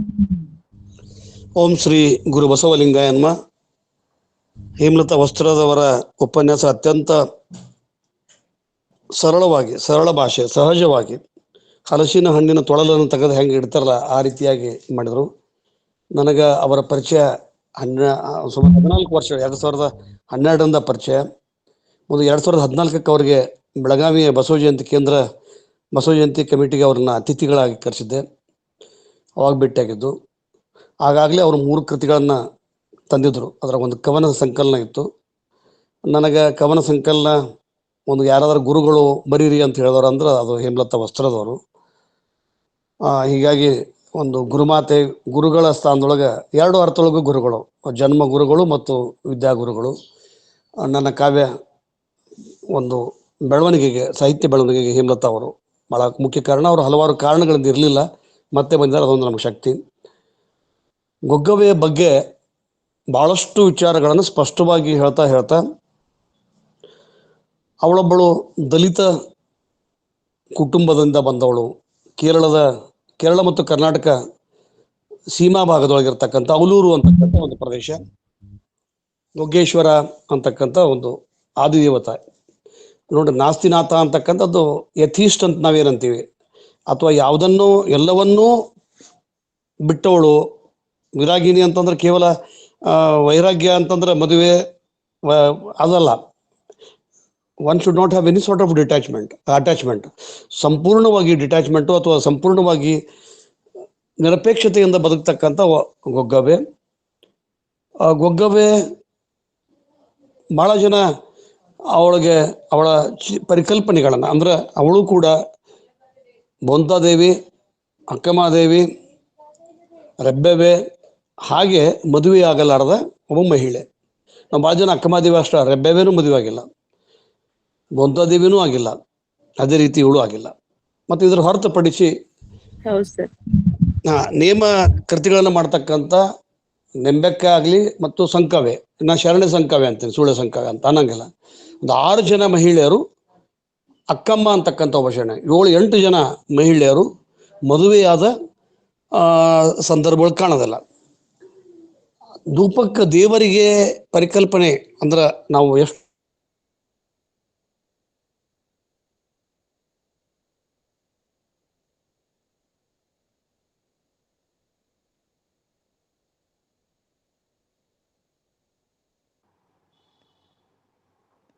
ಸರ್ ನಿಮ್ ಮಾತು ಕೇಳಿಸ್ತಾ ಇಲ್ಲ.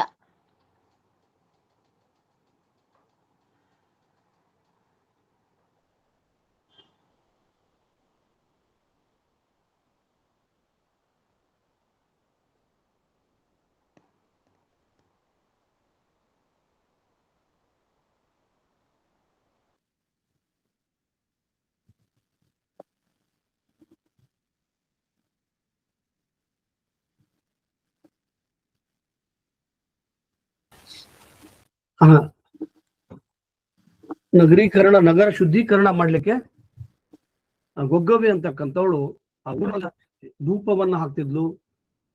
ಆಮೇಲೆ ಅಲ್ಲಿ ಕ್ರಿಮಿಕೀಟಗಳು ಇರಬಾರ್ದು, ಒಂದು ಪ್ರಸನ್ನ ಭಾವ ಇರಬೇಕು ಅಂತಕ್ಕಂಥ ಒಂದು ಕಾಯಕಗಳು ಮಾಡ್ತಿದ್ಲು.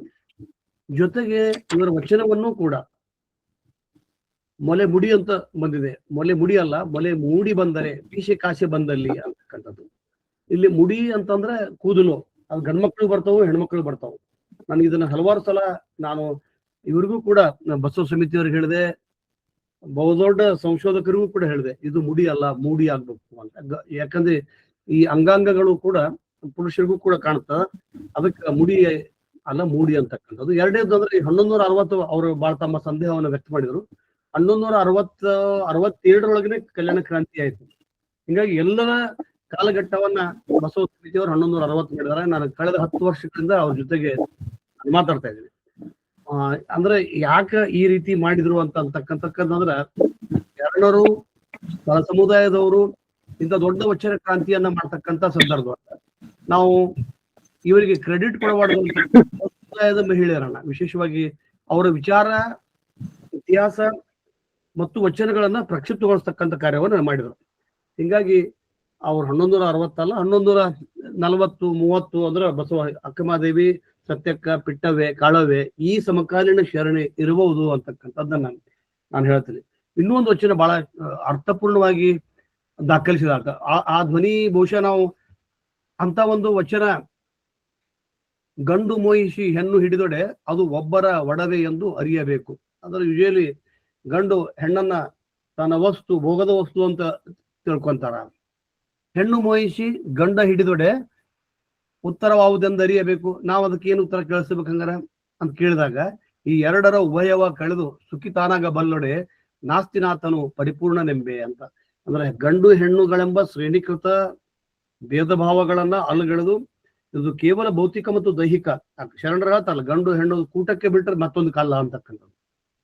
ಬಹಳಷ್ಟು ಜನರು ವಚನ ಸಾಹಿತ್ಯದ ಸೌಂದರ್ಯತೆ ಅಂತಂದ್ರ ಎಲ್ಲ ಶ್ರೇಣೀಕೃತ ವ್ಯವಸ್ಥೆಯನ್ನ ತೆಗೆದುಹಾಕಿ ಅಲ್ಲಿ ಅಂಗ ಅರಿವಾಗಿ, ಲಿಂಗ ಜ್ಞಾನವಾಗಿ, ಜಂಗಮ ಅಂತಕ್ಕಂಥದ್ದು ಕ್ರಿಯೆಗೆ ಒಳಪಡಿಸ್ತಕ್ಕಂಥ ಬಹಳ ದೊಡ್ಡ ಸುಂದರವಾದಂತ ಚಿಂತನೆ ಅಂತಂದ್ರ ತಪ್ಪಾಗಲಿಕ್ಕಿಲ್ಲ. ಹಿಂಗಾಗಿ ಧೂಪದ ಗೊಗ್ಗವೆ ಔರಾದ್ ತಾಲೂಕಿನ ಒಂದು ಹಳ್ಳಿ ಒಳಗ ನಾವು ಅಲ್ಲಿ ಅವಳ ಐಕ್ಯ ಸ್ಥಾನವನ್ನ ನಾವು ಕಾಣ್ತೀವಿ. ಒಂದು ಹಳ್ಳಿ, ಒಂದು ಔರಾದ್ ಧೂಪಾಂತಕ ಗ್ರಾಮ ಅಂತಕ್ಕಂಥದ್ದು ಅಲ್ಲಿಯೇ ಐಕ್ಯ ಆದ್ಲು. ಅಂದ್ರೆ ಅವಳು ಕಲ್ಯಾಣ ಕ್ರಾಂತಿಯ ನಂತರ ಚದುರ್ಲಿಲ್ಲ. ಬಹಳ ಜನ ಕೇರಳಕ್ಕೆ, ಅಲ್ಲಿ ಇಲ್ಲಿ ತಮಿಳ್ನಾಡು, ಮಹಾರಾಷ್ಟ್ರ, ಬೇರೆ ಬೇರೆ ಕಡೆ ಹೋದ್ರು, ಮಹಾರಾಷ್ಟ್ರಕ್ಕೆ ಹೋದ್ರು. ಅದರ ಧೂಪದ ಗೊಗ್ಗವೆ ಅಲ್ಲಿಯೇ ನಿಂತ್ಲು ಅಂತಕ್ಕಂಥದ್ದು ಬಹಳ ದಿಟ್ಟ ಶರಣೆ. ಅವಳ 6 ವಚನಗಳು ನಾವು ಕಾಣ್ತೀವಿ. ಯಾವುದೇ ವಚನದೊಳಗೆ ಪ್ರಕ್ಷಿಪ್ತತೆ ಕಾಣಂಗಿಲ್ಲ, ಯಾವುದೇ ವಚನದೊಳಗೆ ಸೈದ್ಧಾಂತಿಕ ಗೊಂದಲಗಳಿಲ್ಲ. ಇಂಥ ಒಂದು ಸುಂದರ ವಚನಕಾರ್ತಿಯರನ್ನ ನಾನು ಅವಾಗ ಡಾಕ್ಟರ್ ಹೇಮಾ ವಸ್ತ್ರದ ಅಂತೀನಿ, ಬಹಳ ಸರಳವಾಗಿ, ಸುಂದರವಾಗಿ ನಿರೂಪಣೆ ಮಾಡಿ ನಮ್ಮೆಲ್ಲರಿಗೂ ಕೂಡ ಅವಕಾಶ ಮಾಡಿಕೊಟ್ರು. ಅದನ್ನ ಹೇಳಿದಂಗೆ ಸಿದ್ಧನಂಜೇಶ ಆಗ್ಲಿ, ಅಥವಾ ಭೈರವೇಶ್ವರ ಕಥಾ ಪ್ರಸಂಗದ ಕಾವ್ಯ, ಅದು ಎಲ್ಲ ಕಾವ್ಯದೊಳಗ ಬರ್ತಕ್ಕಂಥ ವೈಭವೀಕರಣಕ್ಕ ಒಗ್ಗವೆಯು ಕೂಡ ಒಳಪಟ್ಟಾಳ. ಹಿಂಗಾಗಿ ಅಲ್ಲಿ ವೀರಶೈವ ಶಿವಬಂಧ ಅವ್ರು ಅದನ್ನು ಕೂಡ ಅಲ್ಗಳಿದ್ರು, ಬಹಳ ಬ್ಯಾಲೆನ್ಸ್ ಆಗಿ ಮಾತಾಡೋರು. ಮತ್ತೆ ಅತ್ಯಂತ ಸಂತೋಷ ಅಂತಂದ್ರ ಜಂಗಮದ ಅದು ಕುಟುಂಬದ ಹುಟ್ಟಿದ್ರು ಕೂಡ ಜಂಗಮ ಅಂತಕ್ಕಂಥದ್ದು ಜ್ಞಾನ ಚಲನಶೀಲತೆ ಅಂತಕ್ಕಂಥ ಹೇಳೋರು ಬಹಳ ಕಡಿಮೆ, ಪ್ರತಿಶತ 1%. ಮಠಾಧೀಶರನ್ನ ಬಿಟ್ಟು ಅವರು ಹೇಳಂಗಿಲ್ಲ. ಅಂದ್ರ ಹೇಮಲತಾ ಅವ್ರಿಗೆ ಆ ವಚನ ಸಾಹಿತ್ಯದ ಪರಿಕಲ್ಪನೆ ಮತ್ತು ಎರಡು ಹೇಳಿದ್ರು, ಒಂದು ಆರಾಧ್ಯರು ಮತ್ತು ಜಂಗಮರು ಅಂತಕ್ಕಂಥ. ಆರಾಧ್ಯರು ಅವ್ರು ಜನಿವಾರನು ಹಾಕ್ತಿದ್ರು, ಮೇಲೆ ಲಿಂಗನೂ ಕಟ್ತಿದ್ರು. ಈ ಬೆಳಗು ಬಸವಾರಾಧ್ಯ, ವಿಶ್ವಾರಾಧ್ಯ, ತುಮಕೂರು ಅಥವಾ ದಾವಣಗೆರೆಯಿಂದ ಕೆಳಗಡೆ ಆಗ್ತಕ್ಕಂಥ ಅವರು ವೀರಶೈವರು. ಅನಂತಪುರ ಜಿಲ್ಲೆಯಿಂದ 15ನೇ ಶತಮಾನದ ಬಂದಂತವ್ರು ಆರಾಧ್ಯರು. ಈ ಚಳುವಳಿಯೊಳಗೆ ಹೊಕ್ಕೊಂಡು ಇವ್ರ ಆಚರಣೆ ಅವರ ಆಚರಣೆ ಎಲ್ಲವೂ ಕೂಡ ಸಮವಾಗಿದ್ದಾಗ ಸಂಪೂರ್ಣವಾಗಿ ವಚನ ಚಳುವಳಿಯ ಆಶಯಕ್ಕೆ ವಿರುದ್ಧವಾಗಿ ಬದುಕಿ, ಮತ್ತೆ ಅಲ್ಲಿ ಹೇಳಿದ್ರಲ್ಲ, ಐಗೋಳಿಗೆ ಪಾದಪೂಜೆ ಮಾಡ್ಬೇಕು, ಪ್ರಸಾದ ಕೊಡ್ಬೇಕು, ಯಾವುದನ್ನ ಬಸವಣ್ಣ ತಿರಸ್ಕರಿಸಿದ್ದ, ವಿರೋಧಿಸಿದ್ದ ಅವುಗಳನ್ನ ಆಚರಣೆಗೆ ತಂದಿಟ್ರು. ಯಾವುದನ್ನ ಬಸವಣ್ಣ ಅಪ್ಪಿಕೊಂಡಿದ್ದ, ದಲಿತರನ್ನ, ಅಸ್ಪೃಶ್ಯರನ್ನ ಅವ್ರನ್ನ ಮಠದಿಂದ ಮತ್ತೆ ಹೊರಗಿಟ್ರು. ಮಠಗಳಂತ ಸಂಸ್ಥೆಗಳು ಹುಟ್ಟಿಕೊಂಡು, ಹೀಗಾಗಿ ವಚನಗಳು ಮತ್ತು ಸಾಯಿ ಸಿದ್ಧಾಂತಗಳು ಕೇವಲ ಭಾಷಣಕ್ಕೆ, ಲೇಖನಕ್ಕೆ ಸೀಮಿತಗೊಂಡು ಅಂತಕ್ಕಂಥದ್ದನ್ನ ನಾವು ಬಹಳ ದುಃಖದಿಂದ, ನೋವಿನಿಂದ ಈ ಸಂದರ್ಭದೊಳಗ ಹೇಳ್ಬೇಕಾಗತ್ತೆ. ಒಟ್ಟಾರೆ ಹೇಮಲತಾ ವಸ್ತ್ರದ ಮೇಡಮ್ ಅವರು ಬಹಳ ಮಾಡಿದ್ದಾರೆ. ಇನ್ನೂ ಒಳ್ಳೆಯ ಉಪನ್ಯಾಸಗಳು. ಅವರ ಪಾಪ ಇವತ್ತು ಕೆಮ್ಮು, ಆರೋಗ್ಯ ಸರಿ ಇರ್ಲಿಲ್ಲ. ಇಂಥ ಸಂದರ್ಭದಲ್ಲೂ ಕೂಡ ಅವರು ನಮ್ಮ ಒಂದು ಒಳ್ಳೆ ಉಪನ್ಯಾಸಗಳನ್ನ ಮಾಡಿ ನಮ್ಮೆಲ್ಲರಿಗೆ ಮತ್ತೆ ಬಲವನ್ನ ತುಂಬಿದ್ದಾರೆ. ಈ ರೀತಿಯಾಗಿ ಅವರಿಗೆ ನಾನು ಎಲ್ಲ ನಮ್ಮ ವೇದಿಕೆಗಳ ಪರವಾಗಿ ಅವರಿಗೆ ಭಕ್ತಿಪೂರ್ವಕ ನಮನಗಳನ್ನು ಅರ್ಪಿಸಿ ನನ್ನ ಮಾತುಗಳನ್ನ ಮುಗಿಸ್ತೇನೆ. ಶರಣಾರ್ಥಿ. ನಿಮಗೂ ಸಹ ಶರಣಾರ್ಥಿ ಸರ್. ಅವರ ಒಲವಿನ ಬಗ್ಗೆ ನಿಮ್ಮ ನುಡಿಗಳು. ನಾನೊಂದು ಹೇಳ್ಬೇಕಿಲ್ಲಿ, ನರ ಜನ್ಮವ ತೊರೆದು ಹರ ಜನ್ಮವ ಮಾಡಿದ ಗುರುವೇ ನಮೋ ಅಕ್ಕ ಮಾದೇವಿ ಹೇಳುವ ಹಾಗೆ, ಶಶಿಕಾಂತ್ ಸರ್, ಪಟ್ಟಣ್ ಸರ್ ಅಂದ್ರೆ ವಚನಗಳು. ಕಂಪ್ಯೂಟರ್ ಒಂದ್ಸಲ ಬಟನ್ ಒತ್ತಿದ್ರೆ ಸಾಕು, ಅವರು ತಮ್ಮ ಅಪಾರ ಅಭಿಮಾನ ಬಳಗದ ಬಗ್ಗೆ ಇಷ್ಟು ಎಲ್ಲರನ್ನೂ ಜೊತೆಗೂಡಿಸಿ ಜೊತೆಯಾಗಿ ಕರೆದೊಯ್ಯುವ, ಎಲ್ಲರನ್ನೂ ಮತ್ತೆ ಚಿಂತೆಗೆ ಹಚ್ಚುವ ಮೇಧಾವಿಗಳ, ಸಾಹಿತಿಗಳ, ಚಿಂತಕರ ಪರಿಚಯ ಮಾಡಿದ ತಮಗೂ ಸಹ ಶರಣಾರ್ಥಿ ಸರ್.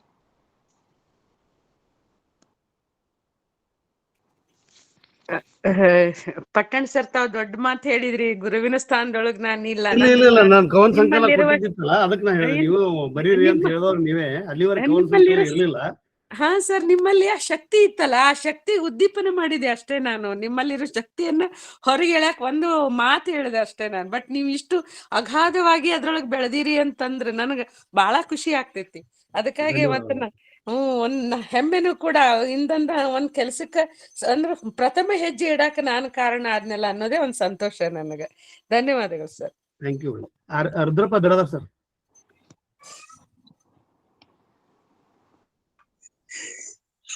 ಎಲ್ಲರಿಗೂ ಶರಣಾರ್ಥಿಗಳು. ಇಂದು ಹೇಮಲತಾ ಅವರು ಉಗ್ಗವೆ ಎಂಬ ಶರಣೆಯ ಮೇಲೆ ಅತ್ಯಂತ ಮಹೋನ್ನತವಾದಂತಹ ಒಂದು ಉಪನ್ಯಾಸವನ್ನು ನೀಡಿದರು. ಈ ಗುಗ್ಗವೆ ಅಕ್ಕ ಮಾದೇವಿಯಷ್ಟು ಆಧ್ಯಾತ್ಮಿಕ ಕ್ಷೇತ್ರದಲ್ಲಿ ಎತ್ತರಕ್ಕೆ ಏರಿದಳು ಅನ್ನುವಂಥದ್ದನ್ನ, ಗಂಡು ಮೋಹಿಸಿ ಹೆಣ್ಣು ಹಿಡಿದಾಗ ಅದು ಹೆಣ್ಣು ಗಂಡಿನ ಒಂದು ವಶ ಅನ್ನುವಂಥದ್ದು, ಅಥವಾ ಹೆಣ್ಣು ಮೋಹಿಸಿ ಗಂಡು ಹಿಡಿದಾಗ ಕ್ವಶನ್ ಮಾರ್ಕ್ ಇಟ್ಟುದನ್ನು ನೋಡಿದಾಗ, ಈ ವಚನವನ್ನು ನೋಡಿದಾಗ ಎಂಥ ಒಂದು ಅರ್ಥಗರ್ಭಿತವಾದ, ವೈಚಾರಿಕವಾದಂತಹ, ಆಧ್ಯಾತ್ಮಿಕವಾದಂತಹ ವಚನಗಳನ್ನು ಕಲೀಲಾರದಂತಹ ಹೆಣ್ಣು ಮಕ್ಕಳು ಆ ಕಾಲದಲ್ಲಿ ಇಂಥ ವಚನಗಳು ಬರಿತಿದ್ರು ಅನ್ನುವಂಥದ್ದನ್ನ ನಮಗ ಈ ವಿಷಯವನ್ನು ಹೇಮಲತಾ ಅವರು, ನನಗಿಷ್ಟು ಪರಿಚಯ ಇರಲಿಲ್ಲ ಗುಗ್ಗವೆ ಬಗ್ಗೆ, ತಿಳಿಸಿಕೊಟ್ರು. ಹಾಗಾಗಿ ಇಂಥ ಒಂದು ವಿಷಯವನ್ನು ಒದಗಿಸಿದ ಪಟ್ಟಣ ಗುರುಗಳಿಗೂ, ಉತ್ತಮ ರೀತಿಯಲ್ಲಿ ಈ ಉಪನ್ಯಾಸ ಸಾದರಪಡಿಸಿದ ಹೇಮಲತಾ ಅವರಿಗೂ, ಈ ವೇದಿಕೆಗೆ ಹಾಜರಾದ ಎಲ್ಲ ಬಸವ ಭಕ್ತರಿಗೂ ನನ್ನ ಶರಣಾರ್ಥಿಗಳು. ತಮ್ಮ ಅಭಿಮಾನದ ನುಡಿಗಳಿಗೂ ಸಹ ಶರಣಾರ್ಥಿ ಸರ್. ಮತ್ತೆ ಯಾರಾದ್ರೂ ಅನಿಸಿಕೆಗಳು ಅಥವಾ ಅನುಭವಗಳನ್ನು? ಸಿದ್ದಪ್ಪ ಪಡ್ನಾಳ್. ಎಲ್ಲರಿಗೂ ಶರಣಾರ್ಥಿಗಳು. ಧೂಪದ ಗೊಗ್ಗವೆ ನಮ್ಮ ಎಲ್ಲಾ ಶರಣೆಯರು ಅವ್ರ ವಚನಗಳು 1-2 ಸಿಕ್ಕರು ಸುದಕ್ಕೆ ಬಹಳ ಜ್ಞಾನಪೂರ್ಣವಾದ ವಚನ ಮತ್ತು ಬಹಳ ಅವರು ಹೆಂಗೆ ಅದನ್ನ ಟೀಕಾ ಮಾಡ್ತಿದ್ರು ಅಂದ್ರೆ ಏನ್ ತಪ್ಪದ ಅದನ್ನ ಸರಿಯಾಗಿ ಟೀಕಾ ಮಾಡ್ತಿದ್ರು. ನೋಡ್ರಿ, ಹೆಣ್ಣು ಮೋಹಿಸಿ ಗಂಡು ಹಿಡಿದ್ರೆ ಅದು ಯಾರ ಆಸ್ತಿ, ಮತ್ತೆ ಸಮಾನತೆ ಇದ್ರೊಳಗೆ ಕೇಳಿದ್ರು. ಅದು ಬಹಳ ಚೆನ್ನಾಗಿತ್ತು. ಈ ನನಗೊಂದು ಏನು ಪ್ರಶ್ನೆ ಅಂದ್ರೆ, ಧೂಪದ ಗೊಗ್ಗವ್ಯನವರು ಆ ಧೂಪವನ್ನ ಅರಣ್ಯದ ಉತ್ಪನ್ನದು, ಅರಣ್ಯದ ಗಿಡದಿಂದ ಸಿಗುವಂತ ಅಂಟದು, ಅದನ್ನು ಸಂಗ್ರಹ ಮಾಡಿ ಅದನ್ನೇನು ಮಾರ್ತಿದ್ಲು ಅಥವಾ ಯಾವ್ದಾದ್ರು ದೇವಸ್ಥಾನದಾಗ ಧೂಪ ಹಾಕ್ಲಾಕ ಇದ್ಲು? ಯಾಕೆ ಕಾಡ್ತದಂದ್ರ, ನಮ್ಮ ಶರಣರೆಲ್ಲ ದೇವಸ್ಥಾನವನ್ನ ತಿರಸ್ಕಾರ ಮಾಡಿದವರು. ಮತ್ತ ಆ ದೇವಸ್ಥಾನದಾಗ ಇದ್ದ ಧೂಪ ಹಾಕುವುದು ಪ್ರಶ್ನೆ ಬರಂಗಿಲ್ಲ. ಅಥವಾ ಓಣ್ಯಾಗ ಹಾಕ್ತಾರ ಅಂತ ಅನ್ನೋದು ಕೇಳಿದೆ. ಓಣ್ಯಾಗ ಮುಂಜಾನೆ ಎದ್ದು ಹೆಂಗ ನಮ್ಮಲ್ಲಿ ರಂಗೋಲಿ ಅದು ಹಾಕ್ತಾರ, ಹಂಗ ಈ ಧೂಪವನ್ನ ಹಾಕಿ ಸುವಾಸನೆ ಏರಿಯಾದಾಗ ಸುವಾಸನೆ ಬೀರ್ಲಿ ಅಂತ ಹಂಗ ಹಾಕ್ತಿದ್ರು ಅಂತ ಅನ್ನೋದನ್ನ ನಾ ಕೆಲವು ಇದು ಸಾಹಿತ್ಯದೊಳಗೆ ಓದಿದಾಗ ಸಿಕ್ಕದದು. ಹಂಗಿದ್ರು ಅದ ಹಂಗ ಓಣ್ಯಾಗ ಹಾಕ್ತಿದ್ರು ಅಥವಾ ಏನು ಸಂಗ್ರಹ ಮಾಡಿ ಮಾರ್ತಿದ್ರು ಅಂತ ಅನ್ನೋದು ಒಂದು. ಸಂಗ್ರಹ ಮಾಡಿ ಮಾರ್ತಿದ್ರ ಆಕಿದು ಗ್ರೇಟ್. ಯಾಕಂತಂದ್ರ ಅರಣ್ಯ ಉತ್ಪನ್ನವನ್ನ ತಗಂದು ಮಾರಾಟ ಮಾಡಿ ತನ್ನ ಜೀವನ ಸಾಗಿಸ್ತಿದ್ಲು ಅಂತಂದ್ರ ಅದು ಬಹಳ ಉದ್ಯೋಗದೊಳಗೆ ನೋಡ್ರಿ ಅಂತ ಇದ್ರಲ್ಲೇ ಅದನ್ನ ಒಂದು ಸುವಾಸ ಬೀರು ಕೆಲಸವನ್ನ ಮಾಡ್ತಿದ್ರಲ್ಲ, ಬಹಳ ಸ್ತುತ್ಯವಾದಂತ ಉದ್ಯೋಗ ಅಂತ ನನಗೆ ಅನಿಸ್ತದ. ಇದು ಪಕ್ಕ ನನಗೇನು ಗೊತ್ತಿಲ್ಲ, ಯಾವ್ದೋ ಸಂಗ್ರಹ ಮಾಡಿ ಮಾರ್ತಿದ್ರು ಅಥವಾ ಏನು ಈ ಧೂಪ ಹಾಕಿ ಓಣ್ಯಾಗ ಅಷ್ಟೇ ಅಡ್ಡಾಡ್ತಿದ್ರು ಅಂತಂದ ಇದು ಸ್ವಲ್ಪ ತಿಳಿದ್ರೆ ಚಲೋ ಇರ್ತದಂತ ವಿಚಾರ. ಸುಂದರವಾದ ಉಪನ್ಯಾಸ. ಎಲ್ಲರಿಗೂ ಶರಣಾರ್ಥಿ. ಅಮ್ಮ ಅವರು ಬಹಳ ಸುಂದರವಾಗಿ ವಿವರಿಸಿದ್ರು. ವಚನಗಳ ವಿಶ್ಲೇಷಣೆ ಚೆನ್ನಾಗಿತ್ತು. ಇಂಥ ಉಪನ್ಯಾಸಗಳು ಮೂಡಿ ಬರಲಿ ಅಂತ ನಾನು ವ್ಯಕ್ತಪಡಿಸ್ತೀನಿ. ಶರಣ. ಈಗಾಗಲೇ ತಮ್ಮ ಪ್ರಶ್ನೆಗೆ ಉತ್ತರವನ್ನ ನಾನು ನೀಡಿದ್ದೀನಿ. ಅವಳು ಕೇರಳ ಮೂಲದಿಂದ ಬಂದಂತವಳು. ಆರಂಭದೊಳಗೆ ಅಲ್ಲಿ ಗುಡಿಗುಂಡಾರದೊಳಗೆ ಧೂಪಗಳನ್ನ ಹಾಕ್ತಕ್ಕಂಥ ಒಂದು ಕೆಲಸ ಮಾಡ್ತಿದ್ಲು. ಯಾಕಂದ್ರೆ ತಳ ಸಮುದಾಯದವರಿಗೆ ಕಸ ಹುಡುಗೋದು, ಧೂಪ ಹಾಕೋದು, ನಗಾರಿ ಬಾರಿಸೋದು, ಗಂಟಿ ಬಾರಿಸೋದು, ಈ ಕೆಲಸಗಳನ್ನ ಮತ್ತೆ ಗುಡಿಗುಂಡಾರಗಳನ್ನ ಸ್ವಚ್ಛ ಮಾಡ್ತಕ್ಕಂಥ ಕೆಲಸ ಕೊಡ್ತಿದ್ರು. ಆ ರೀತಿಯಾಗಿ ಇವರಿಗೆ ಆ ಧೂಪ ಹಾಕೋ ಕೆಲಸ ಮಾಡೋದು, ಅದನ್ನ ಒಂದು ಕಾಯಕವನ್ನಾಗಿ ಮಾಡಿ ಕಲ್ಯಾಣಕ್ಕೆ ಬಂದಾಗ ಅವಳು ತಾವು ಹೇಳಿದಾಗೆ ಕಲ್ಯಾಣ ಸುತ್ತಮುತ್ತಲು ಇರ್ತಕ್ಕಂಥ ಅಂಟನ್ನ, ಇದು ಗುಗಿಫೋರಾ ಮುಕುಲ್ ಆಫ್ ಫ್ಯಾಮಿಲಿ ಬರ್ಸರೇಶಿ ಅಂತ, ಕಮಿಫೋರಾ ಮುಕುಲ್ ಆಫ್ ಬರ್ಸರೆ ಕಮಿಫೋರಾ ಮುಕುಲ್ ಅಂತ ಹೇಳ್ತೀವಿ ನಾವು. ಅದು ಗುಗ್ಗಳಕ್ಕ ಒಂದು ತನ್ನದೇ ಅಂತ ಬಯಾಲಜಿಕಲ್ ಹಿಡಿತ. ಮತ್ತೆ ಇಂಡಿಯಾ ಭಾರತದೊಳಗೆ ಹುಟ್ಟತಕ್ಕಂಥ ಒಂದು ಭಾರತೀಯ ಜನ್ಯ ಅದು ಅಂಟು. ಅವುಗಳನ್ನ ತಂದು ಮಾರಾಟ ಮಾಡ್ತಿದ್ಲು. ಅನುಭವ ಮಂಟಪ ಮತ್ತು ಬಂದವರ ಓಣಿ ಆ ಎಲ್ಲ ಕೇರಿಯೊಳಗೆ ಸುತ್ತಮುತ್ತಲು ಅವುಗಳನ್ನು ಹಚ್ಚಿ ಸುವಾಸನೆ ಜೊತೆಗೆ ಹುಳ ಹುಪ್ಪಡಿಗಳು ಅಥವಾ ಈ ಸೊಳ್ಳೆಗಳು, ಕೀಟಗಳು ಈ ಅನುಭವ ಮಂಟಪದ ಚಿಂತನೆಗೆ ಬಾಧೆಯನ್ನು ಮಾಡಬಾರ್ದು ಅಂತಕ್ಕಂಥ ಒಂದು ಕೆಲಸಕ್ಕೆ ಆ ಕಾರ್ಯವನ್ನು ಮಾಡ್ತಿದ್ಲು. ಅದಕ್ಕೆ ಧೂಪದ ಗೊಗ್ಗವ್ಯ ಅಂತಕ್ಕಂಥದ್ದು ಬಹಳ ಗಟ್ಟಿಯಾಗಿ ಶರಣೆ ಅಂತಂದ್ರ ಕಲ್ಯಾಣ ಕ್ರಾಂತಿಯ ನಂತರ ಅಲ್ಲೇ ಔರಾದ್ ತಾಲೂಕಿನ ಅಲ್ಲಿಯೇ ಐಕ್ಯ ಆದ್ಲು. ಹೀಗಾಗಿ ಆ ಒಂದು ಗೊಗ್ಗವ್ಯ ಅದು ಪಲಾಯನಗೊಳ್ಳಿಲ್ಲ. ಎಲ್ಲರೂ ಕೂಡ ಬೇರೆ ಬೇರೆ ಪ್ರದೇಶಕ್ಕೆ ಹೋದ್ರು ಕೂಡ ಆ ಮೊದಲಿನ ಕಾಲದಾಗ ರಾಜ ಮಹಾರಾಜರ ಆಸ್ಥಾನದೊಳಗೆ ಧೂಪ ಹಾಕ್ತಕ್ಕಂಥದ್ದು. ಆಮೇಲೆ ಅವರು ಬೇರೆ ಬೇರೆ ಕಾರಣಕ್ಕೆ ಅಲ್ಲಿ ಪೂಜೆ ಪುನಸ್ಕಾರದ ಸಂದರ್ಭದೊಳಗ, ಅವರ ಅಲಂಕಾರದ ಸಂದರ್ಭದೊಳಗ ಅವುಗಳನ್ನ ಮಾಡ್ತಿದ್ರು. ಹೀಗಾಗಿ ಅವುಗಳೆಲ್ಲವನ್ನ ಒಂದು ಬಳಕೆಯಾಗಿ ಮಾಡಿಕೊಂಡು ಗೊಗ್ಗವ್ಯ ಅವಳು ಸಂಪೂರ್ಣವಾಗಿ ಈ ಕಾಯಕವನ್ನ, ಧೂಪವನ್ನ ಹಾಕ್ತಕ್ಕಂಥ ಕಾಯಕವನ್ನ ಮಾಡಿದ್ಲು. ಇವಳ ಒಂದು ಹೇಳಿದಲ್ಲ, ಔರಾದ್ ತಾಲೂಕಿನೊಳಗ ಅವಳ ಸಮಾಧಿ ಕಂಡು ಬರ್ತೈತಿ. 6 ವಚನಗಳನ್ನ ಬರದಾಳ ಅಂತಕ್ಕಂಥದ್ದನ್ನ ಈ ಸಂದರ್ಭದಾಗ ನಾನು ಮತ್ತೆ ತಮಗೆ ಹೇಳಿಕೆ ಇಷ್ಟಪಡ್ತೀನಿ. ಎಲ್ಲರಿಗೂ ಶರಣ. ಧನ್ಯವಾದ ಸರ್. ಧನ್ಯವಾದ ಸರ್. ಶರಣರ ವೈಚಾರಿಕ ಪ್ರಶ್ನೆಗೆ ಶಶಿಕಾಂತ್ ಪಟ್ಟಣ್ ಸರ್ ಸಮರ್ಪಕವಾದ ಉತ್ತರ. ಮತ್ತಾರಾದ್ರೂ ಅನಿಸಿಕೆಗಳನ್ನು ಅಥವಾ ಅಭಿಪ್ರಾಯಗಳನ್ನು, ಏನಾದ್ರೂ ಪ್ರಶ್ನೆಗಳನ್ನು ಕೇಳೋದಿದ್ರೆ? ಮೇಡಮ್, ನಾನು ಶಬರಿನಾ ಮೊಹಮ್ಮದ್ ಅಂತ. ನಮಸ್ಕಾರ. ಎಲ್ಲರಿಗೂ ಶರಣಾರ್ಥಿ ಸರ್. ಶರಣಾರ್ಥಿ. ಮೇಡಮ್ ಅವರು ಬಹಳ ಚೆನ್ನಾಗಿ, ಅಂದ್ರೆ ನಮಗೆ ಒಂದು ನೇರವಾಗಿ ಅವ್ರನ್ನ ಮುಖಾಮುಖಿಯಾಗಿ ಮಾತನಾಡಿದ್ವೇನೋ, ಅವರು ನಮಗೆ ಗೊಗ್ಗವ್ಯ ಬಗ್ಗೆ ಹೇಳಿದ್ರೇನೋ ಅನ್ನುವಷ್ಟು ಒಂದು ಒಂದು ಅತ್ಯದ್ಭುತವಾದ ಅನುಭವವನ್ನ ನೀಡಿದ್ರು. ಅದಕ್ಕಾಗಿ ನಾನು ಮೇಡಮ್ ಅವರಿಗೆ ತುಂಬು ಹೃದಯದ ಶರಣಾರ್ಥಿಗಳನ್ನ ಸಮರ್ಪಿಸಿ, ಅದು ಗಂಡು ಮೋಹಿಸಿ ಹೆಣ್ಣು ಹಿಡಿದೆಡೆ ಅಂತ ನೀವು ವಚನ ಹೇಳಿದ್ರಲ್ಲ ಮೇಡಮ್, ಅಂದ್ರೆ ಈಗ ನಾವೆಲ್ಲರೂ ನಾನು ಅನಿಸಿಕೆಯಲ್ಲೂ ಮಾತನಾಡುವಾಗಾದ್ರೂ ಗಮನಿಸಿದೆ. ಅಂದ್ರೆ ನಾನ್ ಅರ್ಥ ಮಾಡ್ಕೊಂಡಂತೆ ಒಂದ್ ಸ್ವಲ್ಪ ಎಲ್ಲರೂ ನೀವು ಸ್ಪಷ್ಟತೆ ಕೊಡ್ರಿ. ನನಗೆ ನಾನ್ ಅರ್ಥ ಮಾಡ್ಕೊಂಡಂತೆ ನಾನು ಹೇಳ್ತೀನಿ. ಗಂಡು ಮೋಹಿಸಿ ಹೆಣ್ಣು ಹಿಡಿದಡೆ ಅದು ಒಬ್ಬರ ಒಡವೆ ಎಂದು ಅರಿಯಬೇಕು. ಹೆಣ್ಣು ಮೋಹಿಸಿ ಗಂಡು ಹಿಡಿದಡೆ ಉತ್ತರವಾವುದೆಂದರಿಯಬೇಕು. ಈ ಎರಡರ ಉಭಯವ ಕಳೆದು ಸುಖಿ ತಾನಾಗಬಲ್ಲಡೆ ನಾಸ್ತಿನಾಥನು ಪರಿಪೂರ್ಣನೆಂಬೆ ಅಂತ ಒಂದು ವಚನ. ಅದು ಹೇಳಿದ್ರು ಮೇಡಮ್ ಅವರು. ಅಂದ್ರೆ ನಾವಿಲ್ಲೇನು ಗಮನಿಸ್ಬೇಕಂದ್ರೆ, ಮೇಡಮ್ ಅವರು ಮಾತನಾಡ್ತಾ ಹೇಳಿದ್ರು, ಅಂದ್ರೆ ಗಂಡು ಮೋಹಿಸಿ ಹೆಣ್ಣು ಹಿಡಿದರೆ ಅದು ಒಬ್ಬರ ಒಡವೆ ಅಂತ ಅರಿಬೇಕು. ಹೆಣ್ಣು ಮೋಹಿಸಿ ಗಂಡು ಹಿಡಿದಡೆ ಉತ್ತರವಾವುದೆಂದರಿಯಬೇಕು ಅಂತಂದ್ರ. ಅಂದ್ರೆ ಅಲ್ಲಿ ಪ್ರಶ್ನೆ ಮಾಡಿದ್ರು, ಹೆಣ್ಣು ಮೋಹಿಸಿದ್ರು ಅದನ್ನ ಸಮಾನತೆಯಾಗಿ ನೋಡಲ್ವಾ ಅಂತ. ಅದು ಇನ್ನೊಂದು ಅರ್ಥದಲ್ಲಿ ನಾವು ಗಮನಿಸ್ಬೇಕು ಈ ವಚನದಲ್ಲಿ. ಅಂದ್ರೆ ಉತ್ತರ ಅಂದ್ರೆ ದಾಟು ಅಥವಾ ಪಾರಾಗುವ ಅನ್ನೋ ಅರ್ಥದಲ್ಲಿ. ಅಂದ್ರೆ ಹೆಣ್ಣಿನ ಬಗ್ಗೆ ಗಂಡಿಗೂ ಮೋಹ ಆಗುತ್ತೆ, ಗಂಡಿನ ಬಗ್ಗೆ ಹೆಣ್ಣಿಗೂ ಮೋಹ ಆಗುತ್ತೆ. ಈ ಮೋಹವನ್ನ ದಾಟಿದ ನಂತರದಲ್ಲಿ ನಮಗೆ ನಾಸ್ತಿನಾಥ ಅಥವಾ ಅರಿವು ನಮಗೆ ದರ್ಶನ ಆಗುತ್ತೆ ಅನ್ನೋ ಅರ್ಥದಲ್ಲಿ ಗೊಗ್ಗವೇ ಹೇಳಿದಳೆ ಅಂತ ನಾನು ಇಷ್ಟು ದಿನ ಭಾವಿಸಿದೀನಿ. ಅಂದ್ರೆ ಮೇಡಮ್ ಅವರು ಆ ಚಿಂತನೆನೂ ಚೆನ್ನಾಗಿದೆ. ಅಂದ್ರೆ ಹೆಣ್ಣು ಮೋಹಿಸಿ ಗಂಡು ಹಿಡಿದರೆ ಅದನ್ನ ಉತ್ತರ ಯಾವ್ದೊಂದು ಅರಿಯಬೇಕು ಅನ್ನೋದು. ಅಂದ್ರೆ ಗಂಡಿಗೆ ಗಂಡು ಮಾಡಿದ್ದನ್ನ ನೋಡುವ ದೃಷ್ಟಿ ಬೇರೆ ಇರುತ್ತೆ, ಹೆಣ್ಣು ಮಾಡಿದ್ದನ್ನ ನೋಡುವ ದೃಷ್ಟಿ ಬೇರೆ ಇರುತ್ತೆ. ಅಲ್ಲಿ ಸಮಾನತೆಯ ಒಂದು ಪ್ರಶ್ನೆಯನ್ನ, ಸಮಾನತೆಯ ದನಿಯನ್ನ ಗೊಗ್ಗವೇ ಎತ್ತಿದ್ರು ಅನ್ನೋದನ್ನ ಹೇಳಿದ್ರು. ನಾನು ಈ ರೀತಿ ಭಾವಿಸಿದೆ ಮೇಡಮ್. ನಿಮ್ಗೆ ಏನಾದ್ರು ಅನ್ಸಿದ್ರೆ ನೋಡಿ ಮೇಡಮ್. ನಾನು ಒಂದು ಅದೇ ಉತ್ತರ ಅಂದ್ರೆ ಅಲ್ಲಿ ದಾಟು ಅಥವಾ ಪಾರಾಗು ಅನ್ನೋದನ್ನ ನಾನು ಅರ್ಥ ಮಾಡ್ಕೊಂಡಿದ್ದೆ ಮೇಡಮ್. ಮತ್ತೆ ಇನ್ನೊಂದು ನೀವು ಬಹಳ ಚೆನ್ನಾಗಿ ಹೇಳಿದ್ರಿ, ಜ್ಞಾನ ಅಂದ್ರೆ ಅರಿವು ಅಂದ್ರೆ ನಮಗೆ ಆತ್ಮ ಅಂದ್ರೆ ಜ್ಞಾನ ಅನ್ನೋದನ್ನ ಬಹಳ ಚೆನ್ನಾಗಿ ಹೇಳಿದ್ರಿ. ಯಾಕಂದ್ರೆ ನಾವು ನೋಡ್ರಿ, ಶರಣರನ್ನ ನಾವೆಲ್ಲರೂ ನೆನೆಸ್ಕೊಳ್ಳೋದು ಅವರ ಒಂದು ಜ್ಞಾನವನ್ನ. ಆತ್ಮ ಅಂದ್ರೆ ಅದೇ ಆತ್ಮ ಏನೋ ಅನ್ಸ್ಬಿಡುತ್ತೆ ನಂಗೆ ನೀವ್ ಹೇಳ್ಬೇಕಾದ್ರೆ. ಬಹಳ ಚೆನ್ನಾಗಿ ಹೇಳಿದ್ರಿ ನೀವು ಅದನ್ನ. ಅಂದ್ರೆ ಅವರು ಜ್ಞಾನದ ಬಗ್ಗೆ ನಾವು ಮಾತಾಡ್ತಿದೀವಿ ಅಂದ್ರೆ ಅವ್ರ ಆತ್ಮಗಳು ನಮ್ಮೊಟ್ಟಿಗೆ ಇದಾವೆ ಅನ್ನೋ ಒಂದು ಭಾವನೆಯನ್ನ ನೀವು ಮೂಡಿಸಿದ್ದು ಬಹಳ ಚೆನ್ನಾಗಿತ್ತು. ಇನ್ನೊಂದು ಬಹಳ ಚೆನ್ನಾಗಿ ಹೇಳಿದ್ರಿ, ವಾಸ್ತವವನ್ನ ವ್ಯಕ್ತಿ ಮುಂದಿರ್ತಾನೆ ವಿನಃ ಇತ್ತೀಚಿನ ದಿನಗಳಲ್ಲಿ ತತ್ವ ಹಿಂದೆ ಉಳಿತಿದೆ ಅನ್ನೋದನ್ನ. ನೀವು ನಿಜಕ್ಕೂ ಅದನ್ನ ನಾವು ಶರಣರಿಂದ ನಾವು ಕಲಿಬೇಕು. ತತ್ವ ಮುಂದೆ ಇರಬೇಕು, ವ್ಯಕ್ತಿ ಹಿಂದೆ ಇರಬೇಕು ಅನ್ನೋದನ್ನ ಬಹಳ ಚೆನ್ನಾಗಿ ಹೇಳಿದ್ರಿ ಮೇಡಮ್. ನನಗೆ ಬಹಳ ಇಷ್ಟ ಆಯ್ತು. ಅವಕಾಶ ಕಲ್ಪಿಸಿದಂತ ನಾನು ಮರೆತರೂ ಅದನ್ನ ನೆನಪಿಸಿ ಜಾಯ್ನ್ ಆಗುವಂತಹ ಒಂದು ಅವಕಾಶವನ್ನ ಹಾಗೂ ಮತ್ತು ಪ್ರೋತ್ಸಾಹವನ್ನ ನೀಡುವಂತಹ ಸಹೃದಯರಾದಂತಹ ಶಶಿಕಾಂತ್ ಪಠಣ್ ಸರ್ ಅವರಿಗೆ ನಾನು ತುಂಬು ಹೃದಯದ ಶರಣಾರ್ಥಿಗಳನ್ನ ಅರ್ಪಿಸ್ತಾ ಇದ್ದೀನಿ. ಅವಕಾಶಕ್ಕಾಗಿ ಶರಣಾರ್ಥಿ. ಶಬರಿ ಮೇಡಮ್, ಧನ್ಯವಾದಗಳು ತಮ್ಮ ಮಾತುಗಳಿಗೆ. ಇಲ್ಲಿ ನೀವು ಹೇಳಿದ ಕರೆಕ್ಟು, ನಾವು ಅದನ್ನ ದಾಟಬೇಕು ಅಂತ. ಆ ದಾಟದ್ರ ಜೊತೆಗೆ ಅವಳು ಏನು ಅಂದ್ರ ನಮ್ಮಲ್ಲಿ ಒಂದು ಸ್ಥಾಪಿತ ಮೌಲ್ಯ ಅದಲ್ಲ. ಅಂದ್ರ ಹೆಂಗದ ಸ್ಥಾಪಿತ ಅನಾದಿ ಕಾಲದಿಂದನೂ ನಾವು ಎಲ್ಲಾ ಹೆಣ್ಮಕ್ಳು ಗಂಡಿನ ಆದಿಯಿಂದೊಳಗೆ ಇರ್ಬೇಕು ಅನ್ನುವಂತ ಒಂದು ಸ್ಥಾಪಿತ ಮೌಲ್ಯವನ್ನ ಇವತ್ತಿನವರೆಗೂ ಕೂಡ ಅದನ್ನ ನಮ್ಮ ಸಮಾಜದೊಳಗೆ ನಾವು ಕಾಣಿಸ್ತೀವಿ. ಅದನ್ನ ಧಿಕ್ಕರಿಸಿದ್ಲಲ್ಲ ಅವಳ ಅದ್ರ ಜೊತೆಗೆ. ಅಂದ್ರ ಧಿಕ್ಕರಿಸುವುದ್ರ ಜೊತೆಗೇನೆ ಹೆಣ್ಣು ಗಂಡು ಸಮಾನ ಆಗಿವಿ ಅಂತ ಅನ್ಕೊಂತಾನೆ ಮುಂದಿನ ಹೆಜ್ಜೆ ಹೋಗ್ತಾಳ ಅವಳು. ಬರೀ ಅಷ್ಟೇ ಹೇಳಿ ನಿಲ್ಲದಿಲ್ಲ. ಅಂದ್ರೆ ಹೆಣ್ಣು ಗಂಡು ಸಮಾನ ಅದಿವಿ ಅಂತ ತಿಳ್ಕೊಂಡು ಹೇಳೋದಿಲ್ಲ.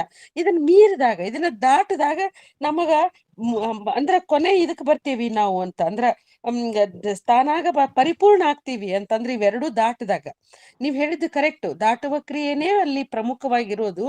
ಆದ್ರೆ ಅದಕ್ಕೆ ಮೆಟ್ಟಿಲಾಗಿ ಅಂದ್ರೆ ಒಮ್ಮೆಲೆ ನಾವು ದಾಟಬೇಕಾಗೋದ್ರ ಜೊತೆಗೇನೆ ಅಂದ್ರೆ ಈ ಮೌಲ್ಯವನ್ನ, ಅಂದ್ರೆ ನಾವು ಸಮಾನವಾಗಿದ್ದೀವಿ ಅನ್ನೋದನ್ನ ಹೇಳ್ತಾನೆ ಆಕಿ ಮುಂದಿನ ಹೆಜ್ಜೆ ಇಡ್ತಾಳ ಅನ್ನೋದು ನನ್ನ ಒಂದು ಭಾವನೆ. ಅಂದ್ರ ಅವಳು ಅತ್ಯಂತ ಸ್ಪಷ್ಟವಾಗಿ ಸ್ಥಾಪಿತ ಮೌಲ್ಯವನ್ನ ಧಿಕ್ಕರಿಸ್ಬಿಡ್ತಾಳ ಆ ಮಾತಿನೊಳಗೆ. ಉತ್ತರ ಯಾವುದು ಅಂತ ತಿಳ್ಕೊಂಡು ಹೇಳ್ತಾನೆ ಏನ್ ಮಾಡ್ತಾಳಂತಂದ್ರ ಇವೆರಡನ್ನ ಮೀರಿದಾಗ, ಇವೆರಡನ್ನ ದಾಟಿದಾಗ ಮಾತ್ರ ಪರಿಪೂರ್ಣ ಆಗ್ಬೋದು, ಸುಖಿ ಆಗ್ಬೋದು ಅನ್ನೋದನ್ನ ಹೇಳ್ತಾಳ. ಇದು ನನ್ನ ಗ್ರಹಿಕೆ ಮೇಡಮ್. ಧನ್ಯವಾದಗಳು. ತಾವು ಕರೆಕ್ಟ್ ಆಗಿ ಗ್ರಹಿಸಿ ಚಂದಾಗ. ಅಂದ್ರ ನೋಡ್ರಿ, ನನಗೆ ಇನ್ನೊಂದ್ ಏನು ಖುಷಿ ಅಂತಂದ್ರ, ಸಮುದಾಯ ಮತ್ತು ನೀವು ಬೆಳೆದು ಬಂದಂತ ವಾತಾವರಣ ಬೇರೆ ಇದ್ರೂ ಕೂಡ ವಚನ ಸಾಹಿತ್ಯವನ್ನ ಅದರ ಒಂದೊಂದು ವಚನ ಸಾಹಿತ್ಯದ ಒಂದೊಂದು ಸಾಲನ್ನು ಕೂಡ ತಾವು ಅರ್ಥಗರ್ಭಿತವಾಗಿ ತಗೊಳಕತ್ತೀರಿ. ಅದು ನನಗೆ ತುಂಬಾ ಸಂತೋಷವನ್ನು ಉಂಟು ಮಾಡ್ತು ಮೇಡಮ್. ಧನ್ಯವಾದಗಳು. ಶರಣಾರ್ಥಿ ಮೇಡಮ್. ವಚನಗಳು ನಮ್ಮ ಕನ್ನಡದ ಅಸ್ಮಿತೆ ಅಲ್ವಾ ಮೇಡಮ್, ಅದಕ್ಕಾಗಿ ಖುಷಿ ಮೇಡಮ್. ನಿಮಗೂ ಕೂಡ ಒಂದು ಶರಣಾರ್ಥಿ ಮೇಡಮ್. ವಿಮರ್ಶೆ, ಪರಾಮರ್ಶೆ ನೋಡಿ, ವಿಚಾರಗಳ ಚಕಾಮಕಿ, ಒಳ್ಳೆಯ ಪ್ರಶ್ನೆಗೆ ಪರಿಪೂರ್ಣ ಉತ್ತರ. ಇಲ್ಲಿ ನಾವೆಲ್ಲರೂ ಕಲ್ಕೊಳ್ಳೋದೇ ಇರುತ್ತೆ. ಇಂಥ ವೇದಿಕೆಯನ್ನು ರೂಪಿಸಿದ ಶಶಿಕಾಂತ್ ಪಟ್ಟಣ್ ಸರ್ಗೆ ನಮೋ ನಮಃ. ಮತ್ತಾರು ಪ್ರಶ್ನೆ ಕೇಳೋರಿದ್ರೆ?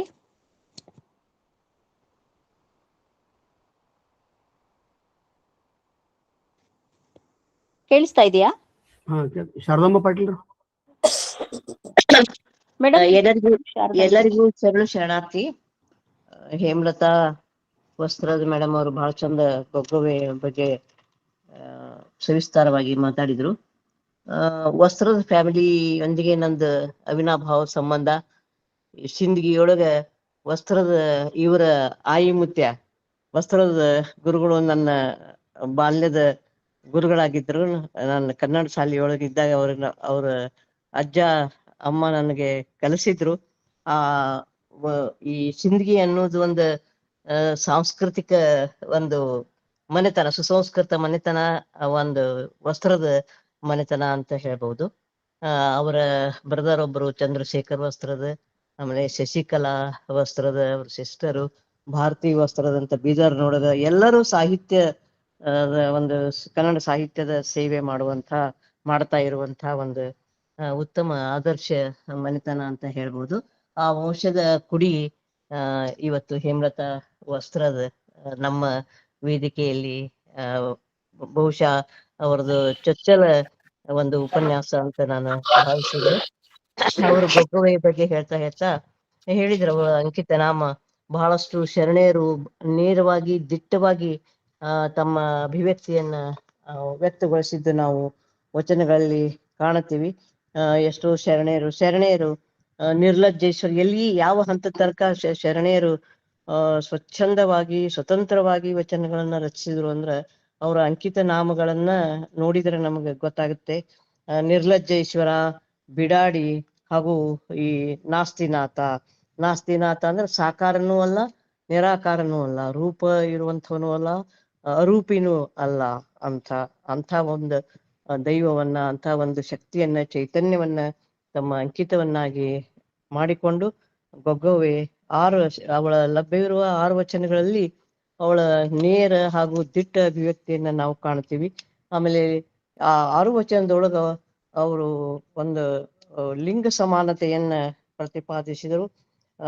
ಈ ಗೊಗ್ಗವೆ ವಚನ ಚಳುವಳಿಯ ಒಂದು ಕುಲುಮೆಯಲ್ಲಿ ಬೆಂದು ಎದ್ದು ಬಂದ ಒಂದು ಉತ್ತಮ ಪ್ರತೀಕ, ಒಂದು ಆದರ್ಶ ಪ್ರತೀಕ ಅಂತಾನೆ ನಾವು ಹೇಳ್ಬಹುದು. ಕೇರಳದಲ್ಲಿ ಈ ಹೆಂಗ ನಮ್ಮಲ್ಲಿ ಈ ವೆಸ್ಟರ್ನ್ ಘಾಟ್ಸ್ ಅಂತ ಹೇಳ್ತೀವಲ್ಲ, ಪಶ್ಚಿಮ ಘಟ್ಟದಲ್ಲಿ ಈ ಧೂಪದ ಮರಗಳು ನಮ್ಗೆ ಸಿಗ್ತಾವ ಅಲ್ಲಲ್ಲಿಗೆ. ಆ ಧೂಪದ ಮರಗಳು ಕೂಡ ಈಗ ಅಳಿವಿನಂಚಿನಲ್ಲಿವೆ. They are endangered plants, endangered trees. ಅವನ್ನ ರೆಡ್ ಇದ್ರೊಳಗ ಗುರುತಿಸ್ತಾರೆ, ಕೆಂಪು ಪಟ್ಟಿಯಲ್ಲಿ ಗುರುತಿಸ್ತಾ ಇದ್ದಾರೆ ಈಗ. ಅದಕ್ಕೆ ಅವನ್ನ ಉಳಿಸ್ಕೋಬೇಕು. ಆ ಧೂಪದ ಮರದ ಒಂದು ಸಾಂಕೇತಿಕ ತಾತ್ವಿಕ ಒಂದು ಇದನ್ನು ಅದರೊಳಗೆ ನಾವು ಕಂಡು ಬರ್ತದೆ. ಯಾಕಂದ್ರೆ ಅದನ್ನ ಗಾಯ ಮಾಡಿದಾಗ ಅದರಿಂದ ಏನು ಸ್ರವಿಸ್ತದಲ್ಲ ಆ ರಸ ಧೂಪ ಅಂತ ಅನಿಸ್ಕೋತದ. ಆಗ ಆ ಒಂದು ದುರಾಸೆಯಿಂದ ಮರಗಳಿಗೆ ಈಗ ಎಲ್ಲೋ ಒಂದು ನಿರ್ದಿಷ್ಟ ವೇಳೆಯ ಒಂದು ಕಾಲಾಂತರವನ್ನ ಇಟ್ಟುಕೊಂಡು ಅದಕ್ಕೆ ಗಾಯ ಮಾಡಿ ಆ ಸ್ರವಿಕೆಯನ್ನ ನಾವು ದ್ರವವನ್ನ ಸ್ವೀಕಾರ ಮಾಡ್ಬೇಕಾಗ್ತದೆ. ಆದ್ರೆ ಒಂದು ದುರಾಸೆಯಿಂದ ಬಹಳಷ್ಟು ಗಾಯಗಳನ್ನ ಬಹಳಷ್ಟು ಅವನ್ನ ಅಲ್ಲಲ್ಲಿಗೆ ಕಚ್ಚು ಮಾಡಿ ಅವು ಉರುಳುವಂಗ ಆಗುವಂತ ಪರಿಸ್ಥಿತಿ ಬಂದದ. ಈಗ ಈ ಧೂಪಕ್ಕ ನಮ್ಮ ಇದ್ರೊಳಗ ಆಡು ಭಾಷೆಯೊಳಗ ಗುಗ್ಗಳ ಅಂತ ಹೇಳ್ತೀವಿ. ಆ ಗುಗ್ಗಳದಿಂದ ಈ ಗುಗ್ಗಳವೇ ಗೊಗ್ಗವೆ ಅಂತಲೂ ಬಂದಿರ್ಬಹುದೇನೋ ಅವಳ ಹೆಸರು ಅನ್ನುವಂತಹದ್ದೊಂದು ನಂದು ಅನಿಸ್ತದ ನನಗ. ಹಾಗೆ ಈ ಭಕ್ತಿ ಇದು ವಾತಾವರಣವನ್ನ ನಿರ್ಮಿಸ್ಲಿಕ್ಕೆ ಈ ಧೂಪವನ್ನ ಪೂರಕ ವಸ್ತುವಾಗಿ ನಾವು ಬಳಸ್ತೀವಿ. ಹಾಗೆ ಸರ್ ಚಾಟ್ ಬಾಕ್ಸ್ ನೊಳಗೆ ಒಂದು ವಿಷಯ ಹಾಕಿದ್ರು. ಈ ಔರಾದ್ ತಾಲೂಕಿನ ಮಹಾಗಾವ್ನಲ್ಲಿ ಅವಳದೊಂದು ಧೂಪದ ಗೊಗ್ಗವೆಯಿಂದ ಒಂದು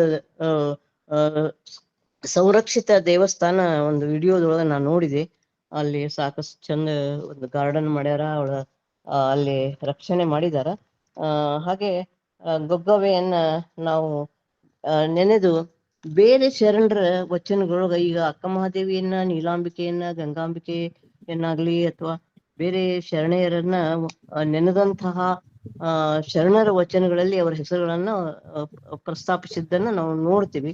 ಆದ್ರೆ ಈ ಗೊಗ್ಗವೆಯನ್ನ ಎಲ್ಲ ಯಾರಾದ್ರೂ ಶರಣರು ಪ್ರಸ್ತಾಪಿಸಿದಾರೋ ಏನೋ ನನಗೆ ಗೊತ್ತಿಲ್ಲ.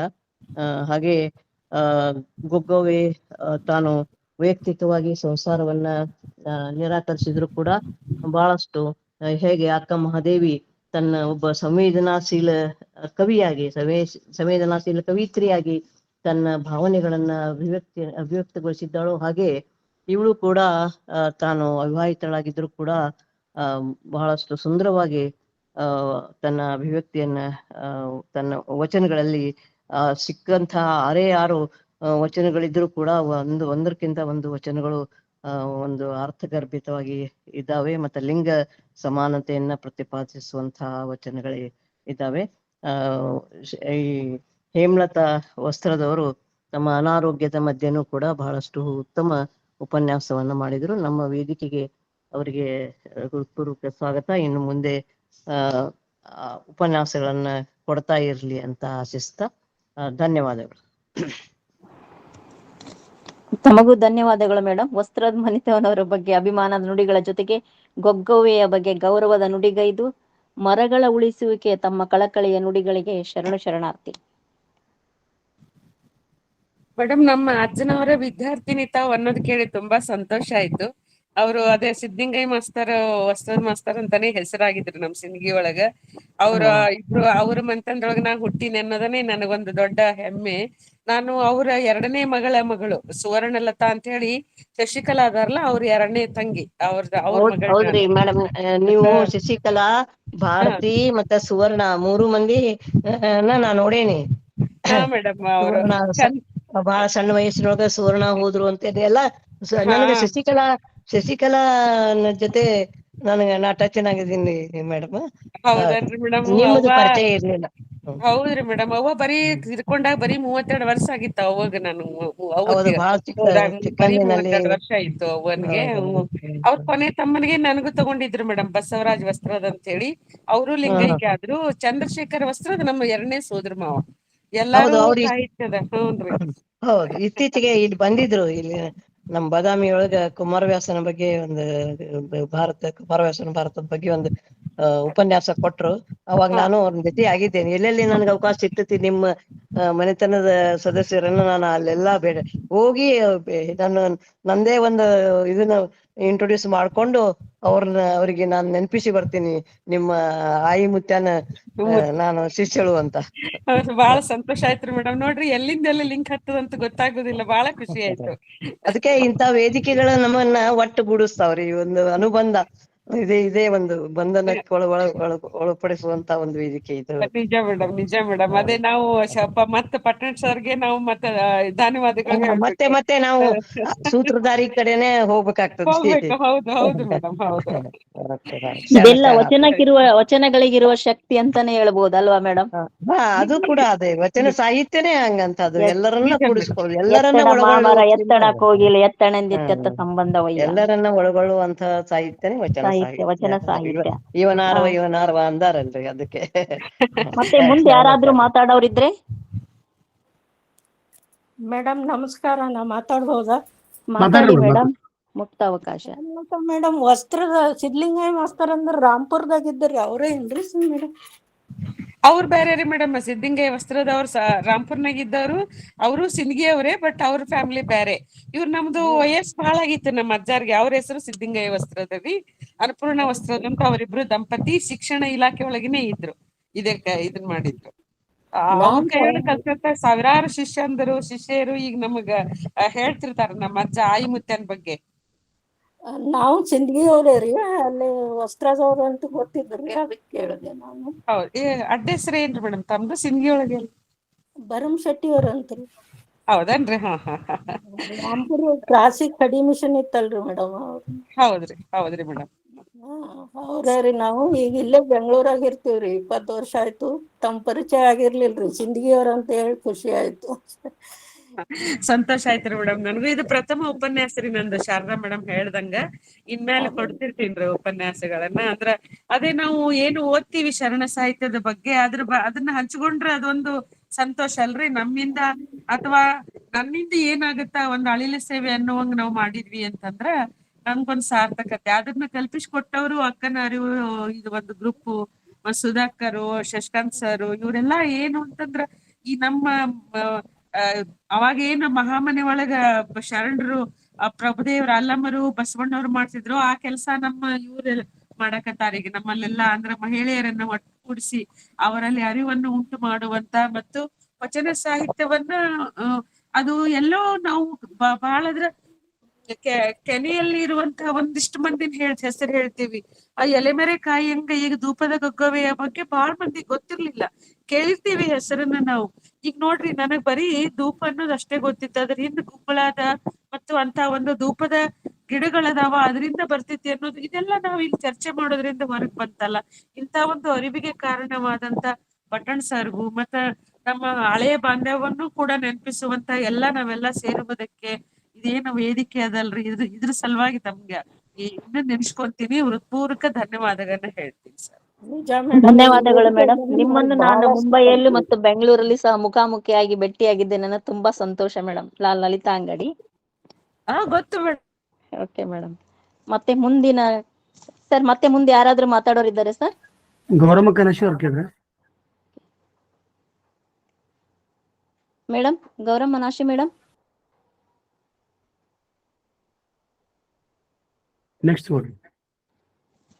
ಓಕೆ, ಈ ಶರಣು ಸಮರ್ಪಣೆಯನ್ನು ಮಾಡಲಿದ್ದಾರೆ ಜಗದೇವಿ ದಂಡ್ರ. ಆಯ್ತು ಮೇಡಮ್. ಓಂ ಶ್ರೀ ಗುರು ಬಸವಲಿಂಗಾಯ ನಮಃ. ಸರ್ವರಿಗೂ ಭಕ್ತಿಪೂರ್ವಕ ಶರಣಾರ್ಥಿಗಳು. ಬಸವಣ್ಣನೇ ತಾಯಿ, ಬಸವಣ್ಣನೇ ತಂದೆ, ಬಸವಣ್ಣನೇ ಪರಮ ಬಂಧು ಎನಗೆ ವಸುದೀಶ ಕಪಿಲ ಸಿದ್ಧ ಮಲ್ಲಿಕಾರ್ಜುನ ನಿಮ್ಮ ಹೆಸರಿಟ್ಟ ಗುರು ಬಸವಣ್ಣನಯ್ಯ ಎಂದು ಬಸವಾದಿ ಶರಣರನ್ನು ಸ್ಮರಿಸುತ್ತಾ ಇಂದಿನ ವಚನ ಅಧ್ಯಯನ ವೇದಿಕೆ, ಬಸವಾದಿ ಶರಣರ ಚಿಂತನಕೂಟ ಹಾಗೂ ಅಕ್ಕನ ಅರಿವು ಸಂಘಟನೆಗಳಿಂದ ಏರ್ಪಡಿಸಿದ ಈ ಉಪನ್ಯಾಸದ ಮಾಲಿಕೆಯಲ್ಲಿ ಅತ್ಯಂತ ಸುಶ್ರಾವ್ಯವಾಗಿ ಶುಭಾರಂಭವನ್ನು ಮಾಡಿದ ಡಾಕ್ಟರ್ ತಾರಾ BN ಅವರಿಗೆ ಶರಣಾರ್ಥಿಗಳು ಮತ್ತು ಧನ್ಯವಾದಗಳು.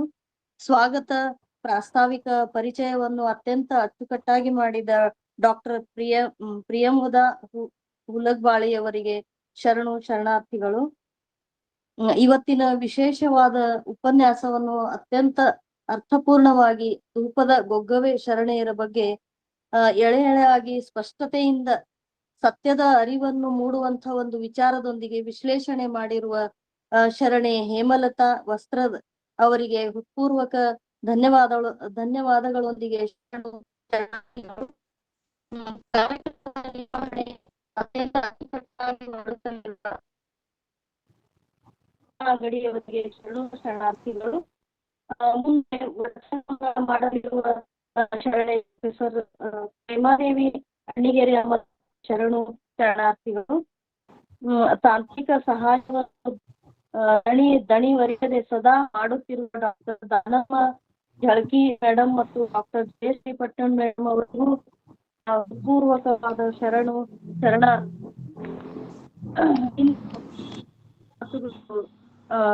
ಈ ಬಗ್ಗೆ ಎಲ್ಲ ವಿಷಯಗಳು ಸಮರ್ಪಕವಾಗಿ ರೂವಾರಿಗಳಾದ ಮತ್ತು ಅಧ್ಯಕ್ಷರು ಬಗ್ಗೆ ಒಂದೆರಡು ನುಡಿಗಳು. ಅಜ್ಞಾನದಿಂದ ಅರಿವಿನೆಡೆಗೆ, ಅಸಮಾನತೆಯಿಂದ ಸಮಾನತೆಯೆಡೆಗೆ, ಅಸತ್ಯದಿಂದ ಸತ್ಯದೆಡೆಗೆ, ದ್ವೈತದಿಂದ ಅದ್ವೈತದೆಡೆಗೆ, ಕರ್ಮದಿಂದ ಅಂತರಂಗ ಶುದ್ಧಿಯೆಡೆಗೆ, ದೇವಾಲಯದಿಂದ ದೇಹದೆಡೆಗೆ, ವೈಚಾರಿಕ ಸಕಾರಾತ್ಮಕ ಇನ್ನೂ ಹೇಳಲು ಬಹಳಷ್ಟು ನುಡಿಗಳು ಹೇಳಿದರೂ ಕಡಿಮೆಯೇ. ಇಂಥ ವಿವಿಧ ನಮ್ಮೆಲ್ಲರನ್ನು ವಿವಿಧ ಭಕ್ತಿಯ ಒಂದು ಮಾರ್ಗವಾಗಿ ಆಧ್ಯಾತ್ಮಕ್ಕೆ ಕರೆದುಕೊಂಡು ಹೋಗುವುದಕ್ಕೆ ಅವರಿಗೆ ನಮ್ಮೆಲ್ಲ ವತಿಯಿಂದ ಅಣ್ಣನವರಿಗೆ ಕೋಟಿ ನಮನಗಳು ಮತ್ತು ಶರಣ ತಮಗೆ ಸರ್. ಆಮೇಲೆ ರುದ್ರಪ್ಪನವರಿಗೂ ಚರ್ಚೆಯಲ್ಲಿ ಭಾಗವಹಿಸಿದಂತ ಎಲ್ಲರಿಗೂ ಕೂಡ ಶರಣಾರ್ಥಿಗಳು. ಸಂಯೋಜಕರಾದಂತಹ ಶರಣ ಶ್ರೀ ಶರಣೆ ಬಾಗಲಕೋಟೆ, ಶರಣೆ ವಿಜಯ ಗೌಡ್, ಶ್ರೀ ಮಲ್ಲಿಕಾರ್ಜುನ್ ಪಡ್ನಾಳ್, ಶರಣೆ ಶೋಭಾ ಅಮರ್ ಶೆಟ್ಟಿ ಮತ್ತು ಸಂಘಟಕರಾದ ಶರಣೆ ಪ್ರೊಫೆಸರ್ ಶಾರದಮ್ಮ ಪಾಟೀಲ್, ಶರಣೆ ಗೌರಮ್ಮ ನಾಶಿ, ಶರಣೆ ಸುಧಾ ಪಾಟೀಲ್ ಇವರೆಲ್ಲರಿಗೂ ಭಕ್ತಿಪೂರ್ವಕ ಶರಣಾರ್ಥಿಗಳು ಮತ್ತು ಧನ್ಯವಾದಗಳು. ಉಪನ್ಯಾಸವನ್ನು ಕುರಿತು ಚರ್ಚೆಯಲ್ಲಿ ಭಾಗವಹಿಸಿದ ಎಲ್ಲ ಹಿರಿಯ ಶರಣರು ಮತ್ತು ಶರಣೆಯರಿಗೆಲ್ಲ ಶರಣಾರ್ಥಿಗಳು ಧನ್ಯವಾದಗಳು. ಇದೇ ರೀತಿ ಶನಿವಾರ ಸಾಯಂಕಾಲ 5 ಗಂಟೆ ಮತ್ತೆ ರವಿವಾರ 11:25ಕ್ಕೆ ಎಲ್ಲರೂ ಗೂಗಲ್ ಮೀಟ್ ನಲ್ಲಿ ಉಪಸ್ಥಿತರಿರುವಂತೆ ನನ್ನ ವಿನಂತಿಯನ್ನು ಮಾಡಿಕೊಳ್ಳುತ್ತಾ ಎಲ್ಲರಿಗೂ ಅವರಿವರನ್ನದೇ ಸರ್ವರಿಗೂ ಶರಣಾರ್ಥಿಗಳು ಮತ್ತು ಧನ್ಯವಾದಗಳನ್ನ ಅರ್ಪಣೆ ಮಾಡುತ್ತೇನೆ. ಯಾರಿಗಾದರೂ ಬಿಟ್ಟರೆ ಕ್ಷಮೆ ಇರಲಿ. ಧನ್ಯವಾದಗಳು. ನನ್ನ ಅವಕಾಶಕ್ಕೆ ನನಗೆ ಧನ್ಯವಾದಗಳು.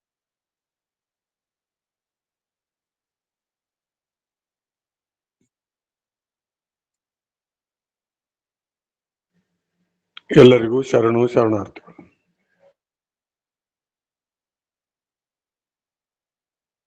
ಯಾಕ ಬರ್ಲಿಲ್ಲ ಇದು?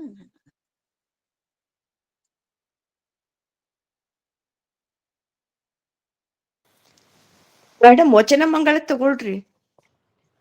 ಸರ್ವರಿಗೂ ಶರಣ ಸಮರ್ಪಣೆ ಮಾಡಿದ ತಮಗೂ ಸಹ ಶರಣಾರ್ಥಿ ಮೇಡಮ್, ಜಗದೇವಿ ದಂಡ್ರ ಮೇಡಮ್. ಈಗ ಕೊನೆಯದಾಗಿ ವಚನ ಮಂಗಳ ಮಾಡಲಿದ್ದಾರೆ ಪ್ರೇಮಾದೇವಿ ಅಣ್ಣಿಗೇರಿ. ಎಲ್ಲರಿಗೂ ಭಕ್ತಿಪೂರ್ವಕ ಶರಣಾರ್ಥಿಗಳು. ನಾನೊಂದು ಅಲ್ಲಮ ಪ್ರಭುದೇವರ ವಚನವನ್ನು ಹಾಡುತ್ತೇನೆ.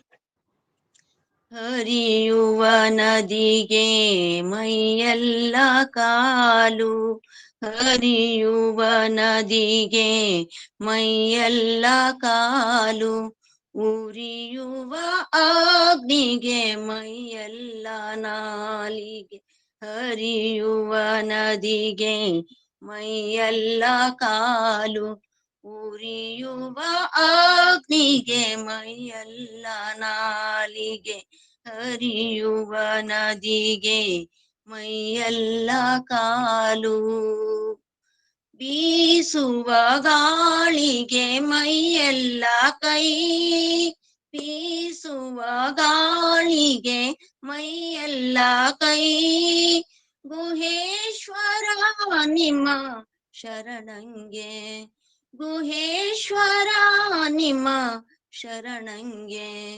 ಸರ್ವಾಂಗಲಿಂಗ ಸರ್ವಾಂಗಲಿಂಗ ಸರ್ವಾಂಗಲಿಂಗ, ಹರಿಯುವ ನದಿಗೆ ಮೈಯೆಲ್ಲ ಕಾಲು, ಉರಿಯುವ ಅಗ್ನಿಗೆ ಮೈಯೆಲ್ಲ ನಾಲಿಗೆ, ಉರಿಯುವ ಅಗ್ನಿಗೆ ಮೈಯೆಲ್ಲ ನಾಲಿಗೆ, ಬೀಸುವ ಗಾಳಿಗೆ ಮೈಯೆಲ್ಲ ಕೈ, ಬೀಸುವ ಗಾಳಿಗೆ ಮೈಯೆಲ್ಲ ಕೈ, ಗುಹೇಶ್ವರ ನಿಮ್ಮ ಶರಣಂಗೆ, ಗುಹೇಶ್ವರ ನಿಮ್ಮ ಶರಣಂಗೆ, ಸರ್ವಾಂಗಲಿಂಗ ಸರ್ವಾಂಗಲಿಂಗ ಸರ್ವಾಂಗಲಿಂಗ.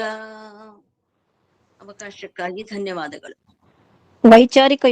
ವೈಚಾರಿಕಯುಕ್ತವಾದ ವಚನ ಮಂಗಳದೊಂದಿಗೆ ತಮ್ಮ ಮಧುರ ಕಂಠದಿಂದ ಆಡಿ ಎಲ್ಲರ ಮನಸೊರೆಗೊಂಡ ತಮಗೂ ಸಹ ಶರಣಾರ್ಥಿ ಮೇಡಮ್.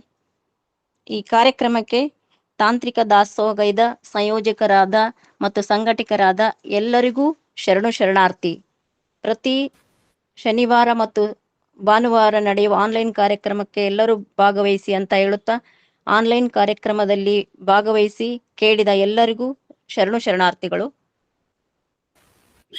ನಾಳೆ 11:25 ಗಂಟೆಗೆ ಬಂಗಾರಮ್ಮ ಸಜ್ಜನ್ ಅಂತಕ್ಕಂಥ BLD ಸಂಸ್ಥೆಗೆ ಉದಾರವಾಗಿ ತನ್ನ 58 ಎಕರೆ ಭೂಮಿಯನ್ನ ನಗರ ಭಾಗವಾಗಿ ಕೊಟ್ಟಾರ. ಅವ್ರ ಬಗ್ಗೆ ಡಾಕ್ಟರ್ MS ಮಧ್ವಾವಿ ಅವರು ಮಾತಾಡ್ತಾರ. ಎಲ್ಲರೂ ಹೆಚ್ಚಿನ ಸಂಖ್ಯೆಯಲ್ಲಿ ಪಾಲ್ಗೊಳ್ಳಬೇಕು. ಇವತ್ತಿನ ಕಾರ್ಯಕ್ರಮ ಇದು ಮುಗಿತು ಅಂತ ಈ ಸಂದರ್ಭದಲ್ಲಿ ನಾನು ಹೇಳ್ತಾ ಇದ್ದೇನೆ. ಎಲ್ಲರಿಗೂ ಧನ್ಯವಾದ.